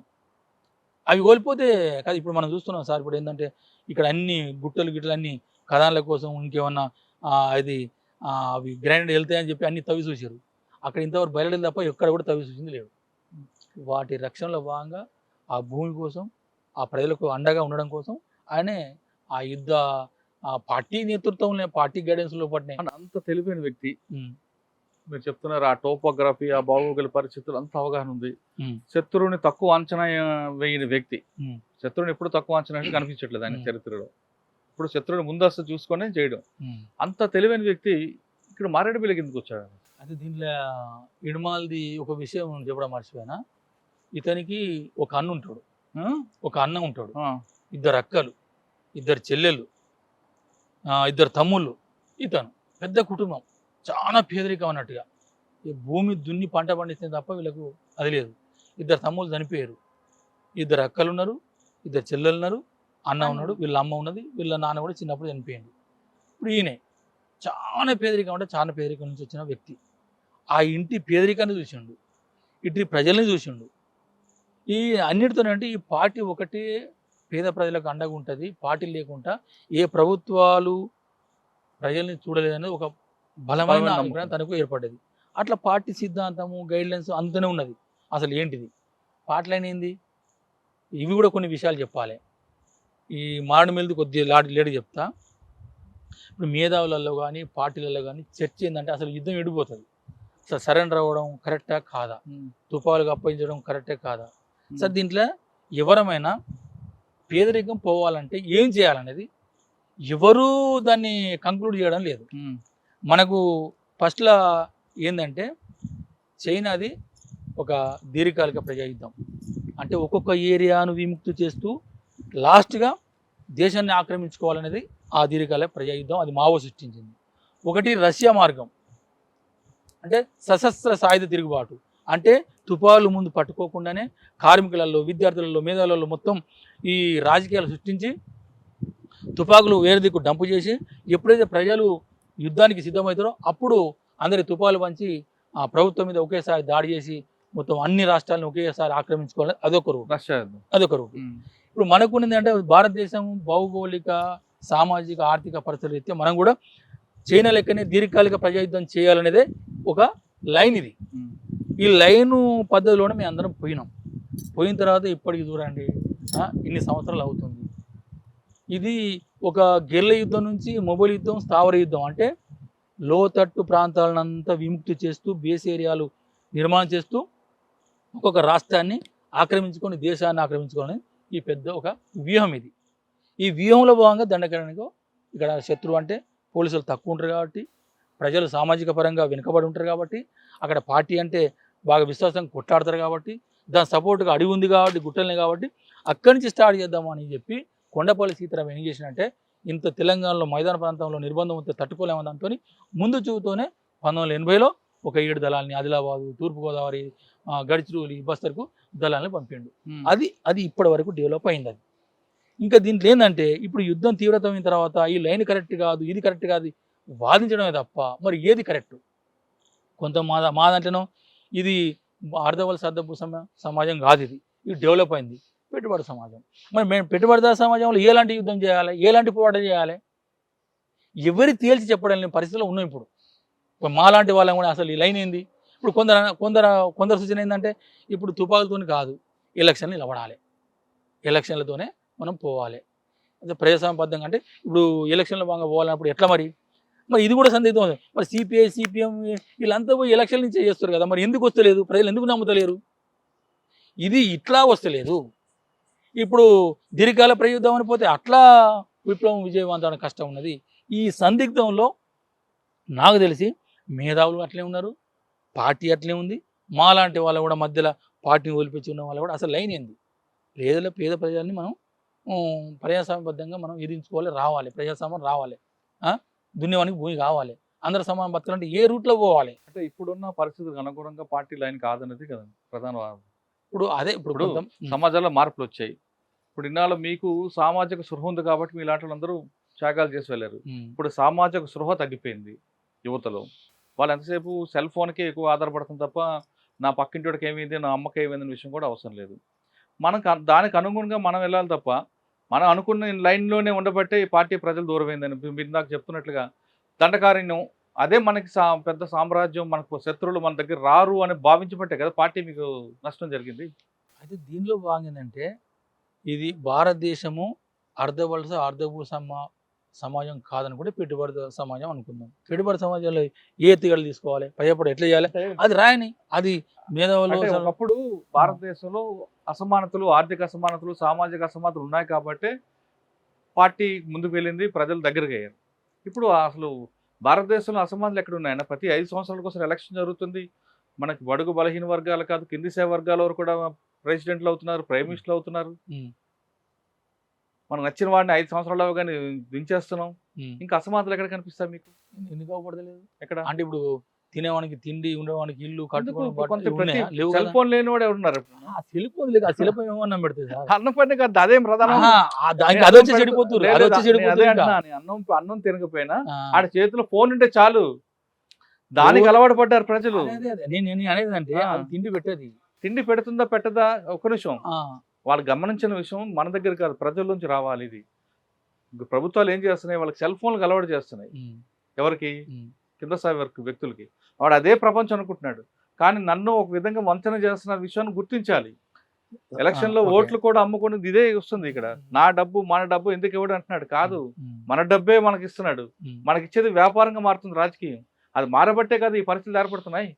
ఇప్పుడు మీకు ఒక సెల్ ఫోన్ ఉందంటే చాలండి, తిండి మీరు కిందకి అన్నారు, తిండి మనకు అన్యాయం చేస్తున్నారనే విషయాన్ని ఎవరికి అవసరం లేదు. నా చేతిలో మొబైల్ ఫోన్ ఇచ్చి దానికి ఒక సిమ్ వేయించి ఆ సిమ్లో ఒక రీఛార్జ్ చేసి చాలు, నీది ఇదే ప్రపంచం అనుకుంటున్నా.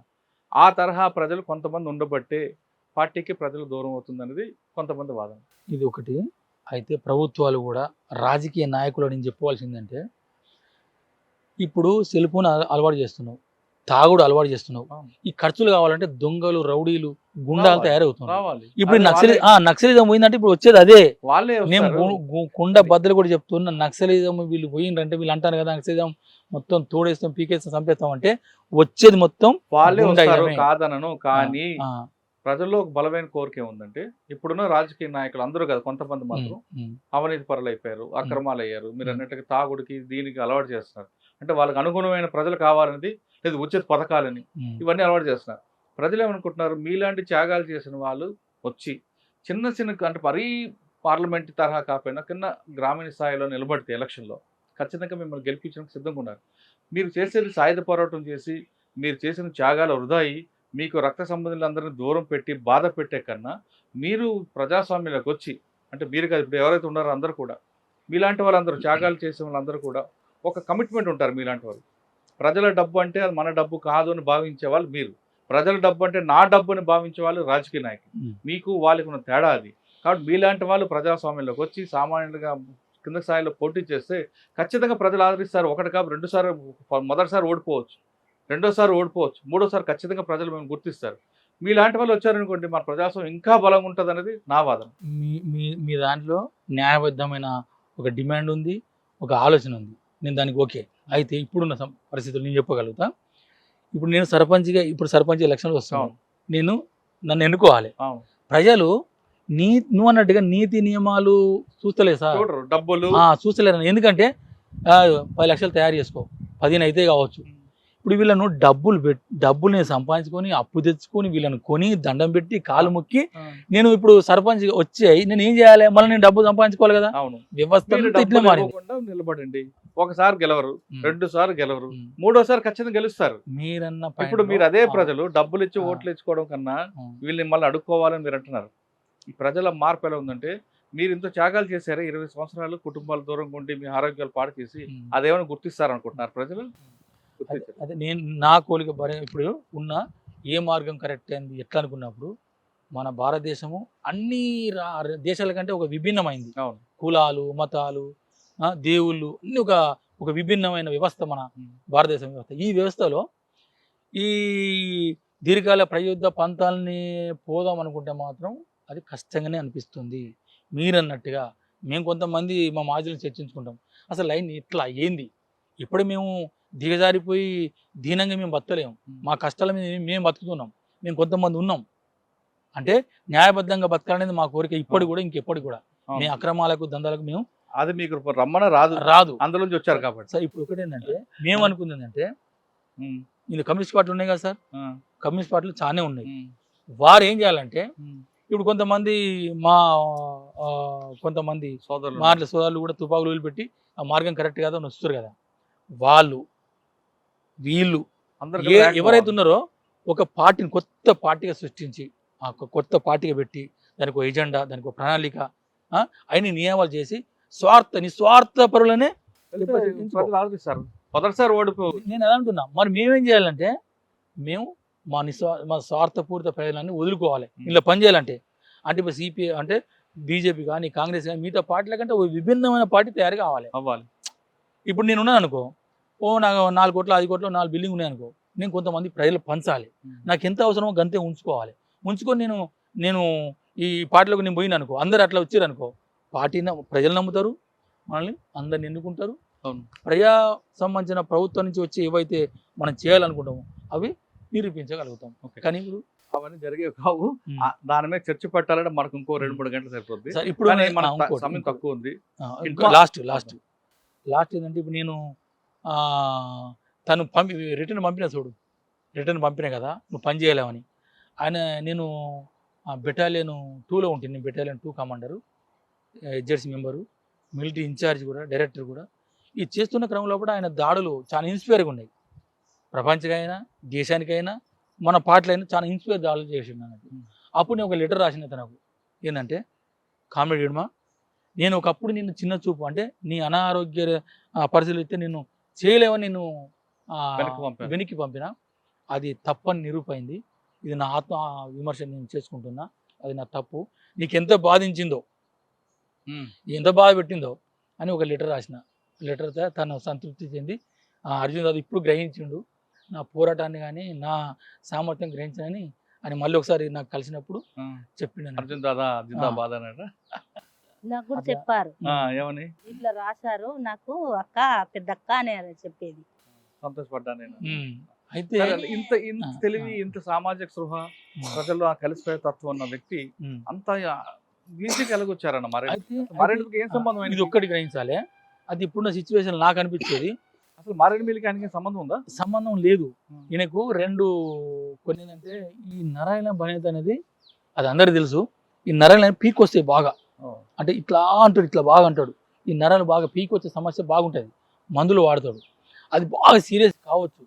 బహుశా ఆయన ఏంటంటే పార్టీ తీసుకున్న టాక్టిక్స్లో భాగంగా, అంటే ఇక్కడ డీకేని మొత్తం చుట్టుముట్టు కాబట్టి మనం వేరే రాష్ట్రాలకి వెళ్ళిపోవాలనే ఒక ఆలోచన తీసుకున్నారా అనేది ఒకటి. రెండోది, తనకి సీరియస్గా ఆరోగ్య సమస్యలు ఉన్నాయి కాబట్టి ఏమన్నా మెడిసిన్ కోసం వేరే హాస్పిటల్కి పంపుతుంటారు అనేది ఈ 2 ఆలోచనలు తప్ప మిగతా అయితే ఆయన సరైన రైతులు అనేది నేను అనుకోను. ఒకవేళ కావాలనుకుంటే మన సతీష్ ఉన్నాడు, సోను ఉన్నాడు, వాళ్ళు ఇంత ముందు చర్చించారు, ఇంతో మాట్లాడినరు, ఇట్లా ఈ కరెక్ట్ ఈ పాలసీ కరెక్ట్ అనిపిస్తలేదు, ఇట్లా సరెండర్ అయిదామని చర్చించిన కూడా ఆయన ఇనలేదు. ఒకవేళ ఇంత నిర్బంధంలో మళ్ళీ ఆలోచన వచ్చి సరెండర్ కావాలనుకుంటే మీడియా వాళ్ళని పిలుచుకున్నాం, ఆయనకు అనేక రకాల సోస్తున్నాయి. అంటే మీడియా వాళ్ళు కుప్పలు తెప్పలు పోయే అవకాశం ఉంది ఆయన దగ్గరికి, మీడియా వాళ్ళని పిలుచుకున్నాం, లేకపోతే రాజకీయ నాయకులు ఇవ్వవచ్చు. ఆయన అలాంటి పని చేయలేదు. ఆయనే కొద్దిగా అటు నిర్బంధం కొద్దిగా తక్కువ ఉందని చెప్పి అటు నుంచి విజయవాడ నుంచి అటు ఎటన్నా వేరే తమిళనాడు, కర్ణాటక, కేరళ ఆ రూట్లో వెళ్ళిపోదామని అనుకున్నాడా, లేకపోతే హాస్పిటల్ చూద్దాం అనుకున్నాడా, ఈ రెండిట్లో. సాధారణంగా హిడ్మా ఒక ప్రాంతం నుంచి ఒక ప్రాంతం వెళ్ళారనుకోండి, వెళ్ళినప్పుడు ఆయనకి హిడ్మా కాబట్టి భారీ ఎత్తున సెక్యూరిటీ ఉంటుంది, 20-30 మంది అవ్వచ్చు, 100 మంది ఉంటుండొచ్చు. ఎలా వెళ్తారండి? అంటే ఆయన చుట్టూ 100 మంది ఉంటారా, లేదు ఒక 5 కిలోమీటర్ 3 లేయర్స్లో వెళ్తారని? అంటే వీళ్ళకు బయటికి వచ్చే వాళ్ళకంటే 3 లేయర్ల సెక్యూరిటీ వ్యవస్థ ఉంటుంది అని అంటారు కదా. ఫస్ట్ ఏంటంటే ప్రజలే మిలిషియాయే first layer. Okay, first layer అంతే, ప్రజలు మిలిషియా అనేది ఫస్ట్ లేయర్. సెకండ్ మేము అనేది అంటే దాన్ని మిలిషియా అంటాం, పునాది బలగాలు అంటాం దాన్ని. రెండోది సెకండరీ ఫోర్స్. సెకండరీ ఫోర్స్ అంటే ప్లటూన్లు, మిలిటరీ దళాలు, ఎల్ఓసులు ఇవి వాళ్ళ ఆర్గనైజేషన్ చేసుకుంటే తిరుగుతూ ఉంటాయి. అంటే ఎంత దూరం ఉంటాయి ఒక మనిషికి? అంటే ఇప్పుడు ఉన్న ఏరియాలో 2 కిలోమీటర్లు ఉంటూ 5 కిలోమీటర్లు ఉండొచ్చు. అట్లా ఇది second layer. Second layer. Okay. ఇక లాస్ట్ తన దగ్గర లేయరు ఆయన సంబంధించిన సభ్యులు. ఇప్పుడు బెటాలియన్ అనుకున్నప్పుడు 2 కంపెనీలు, ఒక బెటాలియన్. ఓకే. ఆ ఇవన్నీ విధంగా మీరు అన్నట్లు అంటే ఫస్ట్ కంపెనీ ఇట్లా ఒక అర్ధ సెమీ సర్కిల్లో ఉంటే ఇంకో కంపెనీ ఇట్లా సెమీ సర్కిల్లో ఉంటుంది. ఓకే. హెడ్ క్వార్టర్ అనేది సెంట్రల్ ఉంటుంది. ఉమ్. ఇల్లు డేరా వేసేటప్పుడు ఆ, పోయేటప్పుడు కూడా ఫస్ట్ కంపెనీ ముందు ఉంటుంది, తర్వాత హెడ్ క్వార్టర్ ఉంటుంది, దీనిక సెకండ్ కంపెనీ ఉంటుంది. ఇది రెండు అలాగ మూవ్ అవుతుంటాయి అంతే కదా? ఒకవేళ శత్రువు ఇంకెక్కువ అనుకుంటే ఇళ్ళకించి ఒక సెక్షన్ ఈ సైడ్ కు, ఇంకో సెక్షన్ ఇటు సైడ్ కు, ఓకే. 4 వైపులు పంపిస్తారు. 4 వైపులా ఉంటాను. ఓకే. కానీ ఇప్పుడు ఇక్కడ వచ్చేసరికి ఇట్మాక్ సంబంధించిన శాన్ అంతా కూడా సెక్యూరిటీస్ అంతా కూడా ముందే వచ్చింది మైదాన ప్రాంతం. తర్వాత హిడ్మా, రాజీతో పాటు మన నలుగురు ఉన్నారు. వాళ్ళ దగ్గర AK-47 ఉన్నాయి. అంటే అది కొంచెం అనుమానాస్పదంగా అనిపిస్తుంది నాకు. నాకు తెలిసి వాళ్ళు 4, 5 AK-47 పట్టుకొని పోకపోవచ్చు. వీళ్ళను సివిల్నే పట్టుకొని అంటే మీడియా చెప్పే ప్రకారం అక్కడ సిచ్యువేషన్ మాకు తెలియదు కాబట్టి వాళ్ళ దగ్గర తుపాకులు అయితే లేవు అనిపిస్తుంది. పార్టీ వాళ్ళు కూడా రాశారు కదా, మెడికల్ ట్రీట్మెంట్ కోసం పోతున్న క్రమంలో కూడా పట్టుకున్నట్టే రాశారు అక్కడ. అవును, మిడ్ పట్టుకోవచ్చు అన్న, అంటుంది అది కాదు. మారేడుమిల్లి ఏరియాలో హిడ్మాతో పాటు సరిత అని దొరికారు. కానీ హిడ్మా కన్నా ముందు ఎవరు దొరకాలి? అదే ఇంట్లో ఆగండి. ఇప్పుడు వాళ్ళు చెప్పిన ప్రకారం ఏంటంటే దీనికంటే ముందే ఎక్కువ శాతం ఇక్కడ చనిపోతాం కాబట్టి కొంతమందిని కూలీలుగా, లేబర్ ముందుగా పంపించాడు అనుకుందాం. ముందుగానే కొంతమందిని అక్కడ సెట్ చేయడం కోసం పంపించు అని ఒకటి అనుకుందాం. రెండో విషయం, హిడ్మా వెనక వాళ్ళు కూడా రావాలి కదా పార్టీ. పార్టీ ఎవరు? అందరు ఎందుకు వస్తారు? కొంతమందిని పంపాలనుకుని కొంతమంది పంపిస్తారు. అవును. మిగతా వాళ్ళు అక్కడ ఏరియాలో కొంతమంది ఉండాలి కదా. మొత్తం వాళ్ళు ఎక్కడ ఉన్నారు? ఇక వాళ్ళు బస్తాలనే ఉండొచ్చు అంతే. మొత్తం కాల్ చేయరు కదా. మీకైతే హిడ్మా మృతమైన అనుమానాలు ఉన్నాయి మీకేమన్నా? హిడ్మా మృతదేహం అంటే అది మారేడుమిల్ల అంతకుముందు 2-3 సార్లు ఆడ కాల్ చేసిండు. మన ఆయన గాజర్ల రవిని కూడా అన్నీ చంపిండు. అది వాళ్ళకి అనుకునే ఏరియా ఎట్లావో అది తెలియదు కానీ సివిల్లోనే చంపిండు ఆయన. హిడ్మా ఎప్పుడైనా అటువైపు వచ్చారమ్మా మారేడుమిల్లి? అటుపోడు రాజీ గాని ఎవరు కూడా అలాగే సంబంధం లేదు. అంత ముందు వీళ్ళు టెక్నికల్ భాగంగా ఒడిశా అటు తిరిగిండు. ఎవరు? హిడ్మా తిరిగిండు. ఆంధ్ర వైపు రాలేదు. ఆంధ్ర వైపు రాలే, ఒడిశాకు పోయిండు. రాజ్య కూడా దీంట్లో పుకార్లు ఏంటంటే ఒకసారి ఆంధ్రకు తెలంగాణకు వచ్చిందండి. నాకు అక్కడ అవన్నీ అబద్ధాలు. ఆయన నాకు తెలిసి అయితే గోదావరి దాటనే దాటాడు. కిష్టారం, గుల్లపల్లి, మొత్తం బాసగూడము, జగురుగొండ, పశ్చిమ బస్తారు. ఎడ్జెస్ మెంబర్ కాబట్టి మాడిగిడు అది మొత్తం డీకే అంతా. దీంతో పాటు మన టెక్ క్రాంతి ఆయన మీద అనుమానం ఉండే మీకేమన్నా? వాళ్ళు మాకు తెలియదు మరి వాళ్ళు ఎట్లా పట్టుబడ్డారు ఎట్లా అనేది కొద్దిగా అది మాకు సందిగ్ధం ఉన్నది. ఎట్లా దొరికిన అనేది మాకు. సరేనా, ఫైనల్ గా చెప్పండి. హిడ్మా మృతితో దండకార్యంలో పార్టీ అంతరించిపోతుందా లేదా మరొక హిడ్మా పుట్టే అవకాశం ఉందా? అంటే ఈయనకు ధీటుగా అయితే కోర్స దేవ అని అదే ఊరు అతను. ఎవరు? బార్సదేవ. అదే ఊరు అతను.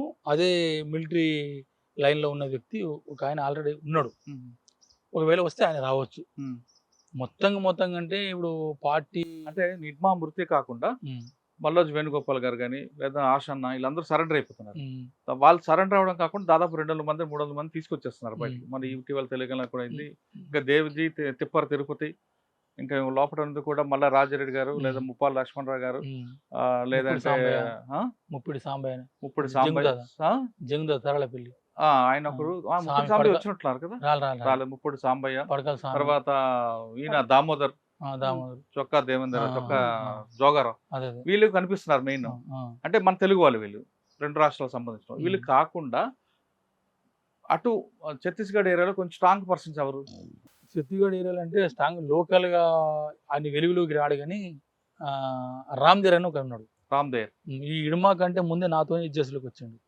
ఆయన military DK military commissioner incharge ఉండే. రామ్దేవ్ అలియాస్ ఇంటి పేరు తెలియదు కానీ ఎక్కడ ఛత్తీస్గఢ్ బస్తారా? సరే, ఆయన వీళ్ళకంటే ముందు ఆయన కొంచెం స్ట్రాంగే. ఇంకో ఆయన పేరు చెప్పారు మీరు? ఇంకెవరు? హిడ్మాతో పాటు భారత దేవ. ఆయన స్టేట్ కమిటీయా? ఆయన ఇప్పుడు స్టేట్ కమిటీ. ఆయన ఒకడు మిలిటరీ పరంగా బాగానే ఉంటాడు. 4-5 రాజు కూడా దాడులు కూడా చేసి ఉండే. అంటే హిడ్మాకు ఉన్నంత పవర్ ఉందా? అంత చెప్పలేము. హిడ్మా ఒక పిలిపేస్తే 100 మంది వాళ్ళు 1000 మంది ఆదివాసులు వస్తారు కదా. ఆయన చనిపోయినప్పుడు కూడా 2000 మంది వచ్చారు కదా. చాలా మంది రావచ్చు, మనకి ఇంకా చూపించింది తక్కువ. కానీ ఉమ్. ఆ ఇడుమ అంతా ఇప్పుడు అంత నేర్పరి, అంత తెలివి, అంత మిలిటరీ సంబంధించినప్పుడు ఈయన ఇంకా సెల్స్ కానీ లేకపోతే అవి మోటార్స్ కానీ బైనాక్యులర్స్ కానీ ఇవన్నీ కూడా తయారు చేయడంలో కూడా తన సొంతగా ఇన్వాల్వ్ అయి ఉన్నాడు కదా. అవును. కానీ హిడ్మా గురించి ఒక ప్రశ్న లాస్ట్గా మీకు కానీ హిడ్మా కానీ రాజు గురించి కానీ. హిడ్మా ఎన్కౌంటర్లు అయిన తర్వాత అంటే బ్లాస్టింగ్ అయిన తర్వాత బాధపడే సంఘటనలు ఎప్పుడైనా ఉన్నాయా? ఒక ఆపరేషన్ అయింది 76 మంది చనిపోయినప్పుడు కానీ లేదా ఇంకో విషయంలో కానీ ఇంకొక సంఘటన జరిగినప్పుడు అనవసరంగా ప్రాణం అందరిని చంపుతున్నానని ఎప్పుడైనా బాధపడ్డా? హిడ్మా కానీ లేదంటే మీరు చెప్పిన సరిత కానీ. అంటే మా పార్టీ లైన్లో ఎట్లుంటుంది అంటే వీళ్ళంతా పేదవాళ్ళే, కానీ మన కోసం చంపనీకి ప్రభుత్వం పంపింది కాబట్టి మనం చంపవలసి వస్తుంది కదా, ఇంతమంది చనిపోతున్నారు కానీ పార్టీ లైన్లోనే ఉన్నది మేము కూడా అనుకుంటాం. కానీ మా మీదకి వస్తారు కదా, అంటే రాజ్యం అంటే దోపిడీ వర్గాలను కాపాడలాగా వీళ్ళు ఉన్నారు కాబట్టి చంపవలసి వస్తుంది తప్ప లేకపోతే వీళ్ళని చంపొద్దు అనేది కదా. అవునన్నా, మీరు ఆ సాయుధ పోరాటం లేకుంటే మామూలుగా వచ్చుంటే పోలీసులు మీ దగ్గరికి వస్తారు రారు కదా. సాయుధ పోరాటం లేకపోతే తుపాలు లేకపోతే వీళ్ళు ఇనరనే కదా అక్కడ. కాదన్నా, ఇప్పుడు ఎలాగొచ్చిన పరిస్థితి అంటే మీరు భారతదేశ పౌరులే, వాళ్ళు భారతదేశ పౌరులే, మనం చంపుకుంటున్నాం. ఎప్పుడైనా ఈ సబ్జెక్ట్ ఆలోచించారా? ఆలోచించాం. అది పాటలనే ఉండే, గద్దరే రాస్తూనే ఉండే, పోలీసు వాళ్ళు పేదోళ్ళే, మనం కూడా పేదోళ్ళే, మనం చనిపోతున్నాం. అసలు మన దేశం మీద పోరాటం చేస్తున్న వ్యక్తులను పక్కన పెట్టి మన మీద మనమే పోరాటం చేసి చంపుకుంటున్నాం. అది చర్చ ఉంటది, కానీ గత్యంతరం లేదు కదా ఏం చేయడం అనేది. ఇప్పుడు ఈ దోపిడీ రాజకీయాలు వినరు, వాళ్ళ పోలీసు వాళ్ళని వాడుకొని మన మీద పంపిస్తారు. మనం ఇప్పుడు ఈ దోపిడీ కంట్రోల్ చేయాలంటే మన కన్ను మనమే పొడుచుకుంటాం అంటారా? ఇప్పుడు వాళ్ళు అడ్డం వస్తున్న దాంతోనే చంపుతున్నాం తప్ప వాళ్ళని చంపాలని టార్గెట్ కానే కాదని పార్టీ అవగాహన అంతే, మాది కూడా అవగాహన. సరే, ఎప్పుడైనా పార్టీలో మన దేశం మీద పక్కన దేశాలు దాడులు చేస్తుంటాయి, మన మనుషులను చంపేస్తుంటాయి కాశ్మీర్ ఆ ప్రాంతంలో. అరే, మన మనుషులకి పక్క దేశం చంపడం ఏంటి, వాళ్ళ మీద మనం కసి తీర్చుకుందాం, వాళ్ళ మీద పక్క పెట్టుకుందాం అని ఎప్పుడైనా చర్చ వచ్చిందా? వస్తుంది. నిరసనంగా మీటింగ్స్ అన్ని చేసేది. దానికి ఏంటి చర్చ వస్తే కాదు కదా, దానికి యాక్షన్ ఏముంది అంటే మరి మనం ఏంటంటే అక్కడ దేశాల మీద మన దేశం కూడా పెత్తనం చెలాయించొద్దు. ఇప్పుడు అక్కడ పీపుల్ ఉన్నారు అనుకో, ఇప్పుడు జమ్మూ కాశ్మీర్ సంబంధించింది, అక్కడ వాళ్ళ లక్ష్యం ఏంది అసలు, వాళ్ళు దీనికోసం కొట్లాడుతారు, ఉన్నోని కోసం కొట్లాడుతున్నా, పేదల కోసం కొట్లాడుతున్నా. దాన్ని బట్టి అందరినీ వ్యతిరేకించము. ఒక పేదల కోసం కొట్లాడే కొన్ని సెక్షన్స్ వర్గాలంటే వాటి సపోర్ట్ చేస్తాం పార్టీ. కానీ ఎప్పుడైనా మరి పాకిస్తాన్ సపోర్ట్ చేస్తారా, భారతదేశం? అట్లా లేదు, పాకిస్తాన్ సపోర్ట్ చేసేది అట్లనే ఉంది. మన దేశం మనం సపోర్ట్ చేస్తారా అంతే? అంటే ఆ విషయంలో భారతదేశం సపోర్ట్ అది కూడా ఉంది. ఒకవేళ ప్రపంచ దేశాలే భారతదేశం పడితే మనము ప్రజలు మన పోలీసు వ్యవస్థతో మొత్తం తిరుగుబాటు చేయాలని ఉంది. ఉంది. అట్లని కాదు, వేరే దేశపోడు మన దేశంలో యుద్ధానికి వచ్చినప్పుడు మన పోలీసుల పాటుగా మన ప్రజల్ని మనం కూడా అలా ఇన్వాల్వ్ అయి కొట్లాడాలి. సూపర్, అది ఉంది, పార్టీ లైన్ లోనే ఉంది. ఇంకొక ప్రశ్న అన్నారు, ఇది అంటే కొంచెం ఇబ్బందికర ప్రశ్న అవ్వచ్చు, కానీ సామాన్యుడికి ఎక్కువగా కనెక్ట్ అయ్యే ప్రశ్న. ఇది చాలా మంది అడుగుతుంటారు నాకు, ఎంతమంది మాజీలు ఇంటర్వ్యూ చేస్తుంటారు కదా, ఈ ప్రశ్న అడగండి అంటుంటారు. ఆ ప్రశ్న ఏంటంటే, పార్టీలో ఉన్న వాళ్ళు అగ్రవర్ణాలు 2%, 8% అప్పటి నుంచి, ఇప్పుడు నుంచి కాదు, ఇప్పుడంటే ఎవరు లేరు అనుకోండి, కానీ ఎక్కువ శాతం దళితులు. ఓకే, దళితులు బిడ్డైన మన బాబాసాహెబ్ అంబేద్కర్ గారి గురించి, ఆయన రాసిన రాజ్యాంగం గురించి వీళ్ళు ఎందుకు చర్చించరు, వీళ్ళకి ఎందుకు ఆయన దూరం అని అడుగుతుంటారు. అడగండి అని అడుగుతుంటారు. అంబేద్కర్ గురించి, అంబేద్కర్ గారు కదా మా అందరికి, దళితులకి మనందరికీ ఆయన ఆధారం, గురువు అంతే. మన రాజ్యాంగం రాసింది ఆయన దళితుడి బిడ్డ. ఆయన ఎన్నో అవమానాలు ఎదుర్కొని ఆ స్థాయికి వచ్చారు. అటువంటి ఆయనని పార్టీలో ఉన్న దళిత సభ్యులు ఎందుకు గౌరవించరు, ఆయన రాసిన రాజ్యాంగాన్ని ఎందుకు దాని మీద ప్రమాణం చేయరు అన్నది అడుగుతుంటారు, అడుగుతున్నారు. దీంట్లో ఏంటంటే, ఈ రాజ్యాంగమే మొత్తంగా పేదలకు అనుగుణంగా లేదు అనేది దాని మొదటి పాయింట్. కానీ భారత రాజ్యాంగం అన్న అంబేద్కర్ రాసింది ఎప్పుడు ఇవ్వాలి కదా, ఎప్పుడు కొన్ని దాంట్లో ఇంకా కొన్ని ఏంటంటే, కొన్ని ధనికులకు అనుకూలంగానే కొన్ని ఉన్నాయి. అయితే మార్క్స్ కంటే ఉన్నతంగా లేదు. మార్క్స్ చెప్పిన సిద్ధాంతం ఏదైతే ఉన్నదో అంబేద్కర్ గారు మార్క్స్ సిద్ధాంతం గొప్పదంటారు. గొప్పదనే పార్టీ లైన్. కానీ ఎప్పుడైనా మీరు రాజ్యాంగం చదివారా? నేను చదవలే. మీరు చదివి ఉంటే ఖచ్చితంగా నేను అన్ని ప్రశ్నకు సమాధానం చెప్తాను. నేను చదివాను. ఆయన కొన్ని వందల సంవత్సరాల ముందు చూపు రాశారు ఆయన. అక్కడ పేదవాళ్ళ కోసం ఏం చేయాలి, మన దేశం ఎటు వెళ్ళాలి అనే విషయం రాశారు. మన రాజ్యాంగాన్ని కొన్ని దేశాలు తీసుకుంటున్నాయి కదా. అది అన్న ఇప్పుడు ఏంటంటే ఇప్పుడున్న పరిస్థితిలో ఆ రాజ్యాంగం సంబంధించిన అవి అమలు పరిచిన సగం విప్లవం విజయవంతమైందని నా భావన. రాజ్యాంగంలో ఉన్న పాయింట్లు రాజ్యాంగం చట్టం ప్రకారం అది ఇంప్లిమెంట్ అయినా బాగానే ఉండే వ్యవస్థల అది కూడా జరుగుతలేవు కదా. దాని భిన్నంగా జరుగుతుంది కదా. ఇప్పుడు చట్టాలని కోర్టు ఉన్నాయి, నేను చూస్తున్నా కదా. చంపినోడికి ఉరిశిక్ష పడతనే లేదు. వాడు చంపినోడే మళ్ళీ డబ్బు పెట్టి మళ్ళీ లాయర్స్ మాట్లాడుకొని మళ్ళీ చేసి మళ్ళీ వాడు అదే బయటకు వాస్తవం. వస్తుంది కదా. మన దగ్గర ఎలా ఉందంటే ఫైనల్ జడ్జిమెంట్ ఉండట్లేదు. ఉండలేదు. అరెస్టు, చార్జ్ షీట్, కోర్టు అయినందుకు 10 సంవత్సరాలు ఆ, తర్వాత ఆ సంఘటన పూర్తి మర్చిపోతారు. అది అది చూసేవాడికి ఏమవుతుంటే ఇన్ని సంవత్సరాలు గ్యాప్ ఉంది కాబట్టి ఆ. మనం ఏమైనా నేరం చేయొచ్చు ఒక ధైర్యం మనమే ఇస్తున్నాం. ఇప్పుడు ఉదాహరణ సార్, ఇప్పుడు ఇప్పుడు భూములు ఉన్నాయనుకో, భూములు రెవెన్యూ దాని ఇంకా లూప్ హోల్స్ ఎట్లా ఉన్నాయని చెప్పి రెవెన్యూ దగ్గర పోయి కలెక్టర్ దగ్గర పోయి ఇది చేసి వాడు ఇన్ని వేల ఎకరాలు ఎట్లా పట్టా చేసుకుంటుండు. అవును. ఒక 4 సార్లు ఎట్లా పట్ట అవుతుంది. మొత్తం మీద తీసుకుంటే హిడ్మా, రాజీ వీళ్ళిద్దరూ చాలా మంచి వాళ్ళని చెప్తున్నారు. ఒక చిన్న కుటుంబం నుంచి ఒక సామాజిక స్పృహతో వచ్చిన హిడ్మా, రాజీ ఈ విధంగా అడవులు అంబర్లావడం, ఇది పట్టుకొచ్చి చంపారా కాదు కానీ ఆయనకి అనారోగ్య సమస్యల మీద ఇటు వచ్చారు, ఎక్కడో ఉచ్చులో పడి ఈ విధంగా ప్రాణ నష్టం జరిగింది. కాబట్టి హిడ్మా లేకపోయినా పార్టీ మాత్రం దండకారణలో ఇంకో రూపంలో వస్తుంది. అక్కడ హిడ్మాకి మించిన ఇంకో హిడ్మా ఉండొచ్చు అని రవీంద్ర చెప్తున్నారు. అన్నిటికన్నా ఇంపార్టెంట్, ప్రస్తుతం ఉన్న భారత రాజ్యాంగాన్ని పూర్తిగా చక్కగా అమలు చేసి ఇటువంటి సామాజిక అసమానతలు రావు, ఆర్థిక అసమానతలు ఉండవు. ఇక మరోవైపు ప్రజలు కూడా ఇంకా వేరే మార్గాలు వెళ్ళకుండా ఉండడానికి సిద్ధమవుతారంటూ అతను కూడా అభిప్రాయం చెప్తున్నారు. అన్నిటికన్నా మరొక ముఖ్యమైన విషయం, పార్టీలో ఉన్న తుపాకీ పట్టుకున్న భారతదేశం మీదకి వేరే దేశాలు దండయాత్ర చేస్తే ఖచ్చితంగా పోలీసులతో కలిసి ప్రజలను కలిసి ఆ దేశం మీద దండయాత్ర చేయడానికి కూడా మేము వెనకంజం వేయమంటూ మావోయిస్టుకి సంబంధించిన మాజీ నాయకుడు రవీందర్ గారు అలియాస్ అర్జున్ దాదా అలియాస్ దేవక్క చెప్తున్నారు. ఇది హిడ్మా ఎన్కౌంటర్పై వీళ్ళ అభిప్రాయం. మరో అంశంలో మళ్ళీ కలుద్దాం. అంతవరకు నమస్తే. థ్యాంక్ యూ అక్క. నమస్కారం సార్, ప్రజలందరికీ నమస్కారం. And for more videos, Please subscribe to iDream. Please subscribe to iDream. Please subscribe iDream. And please subscribe to iDream.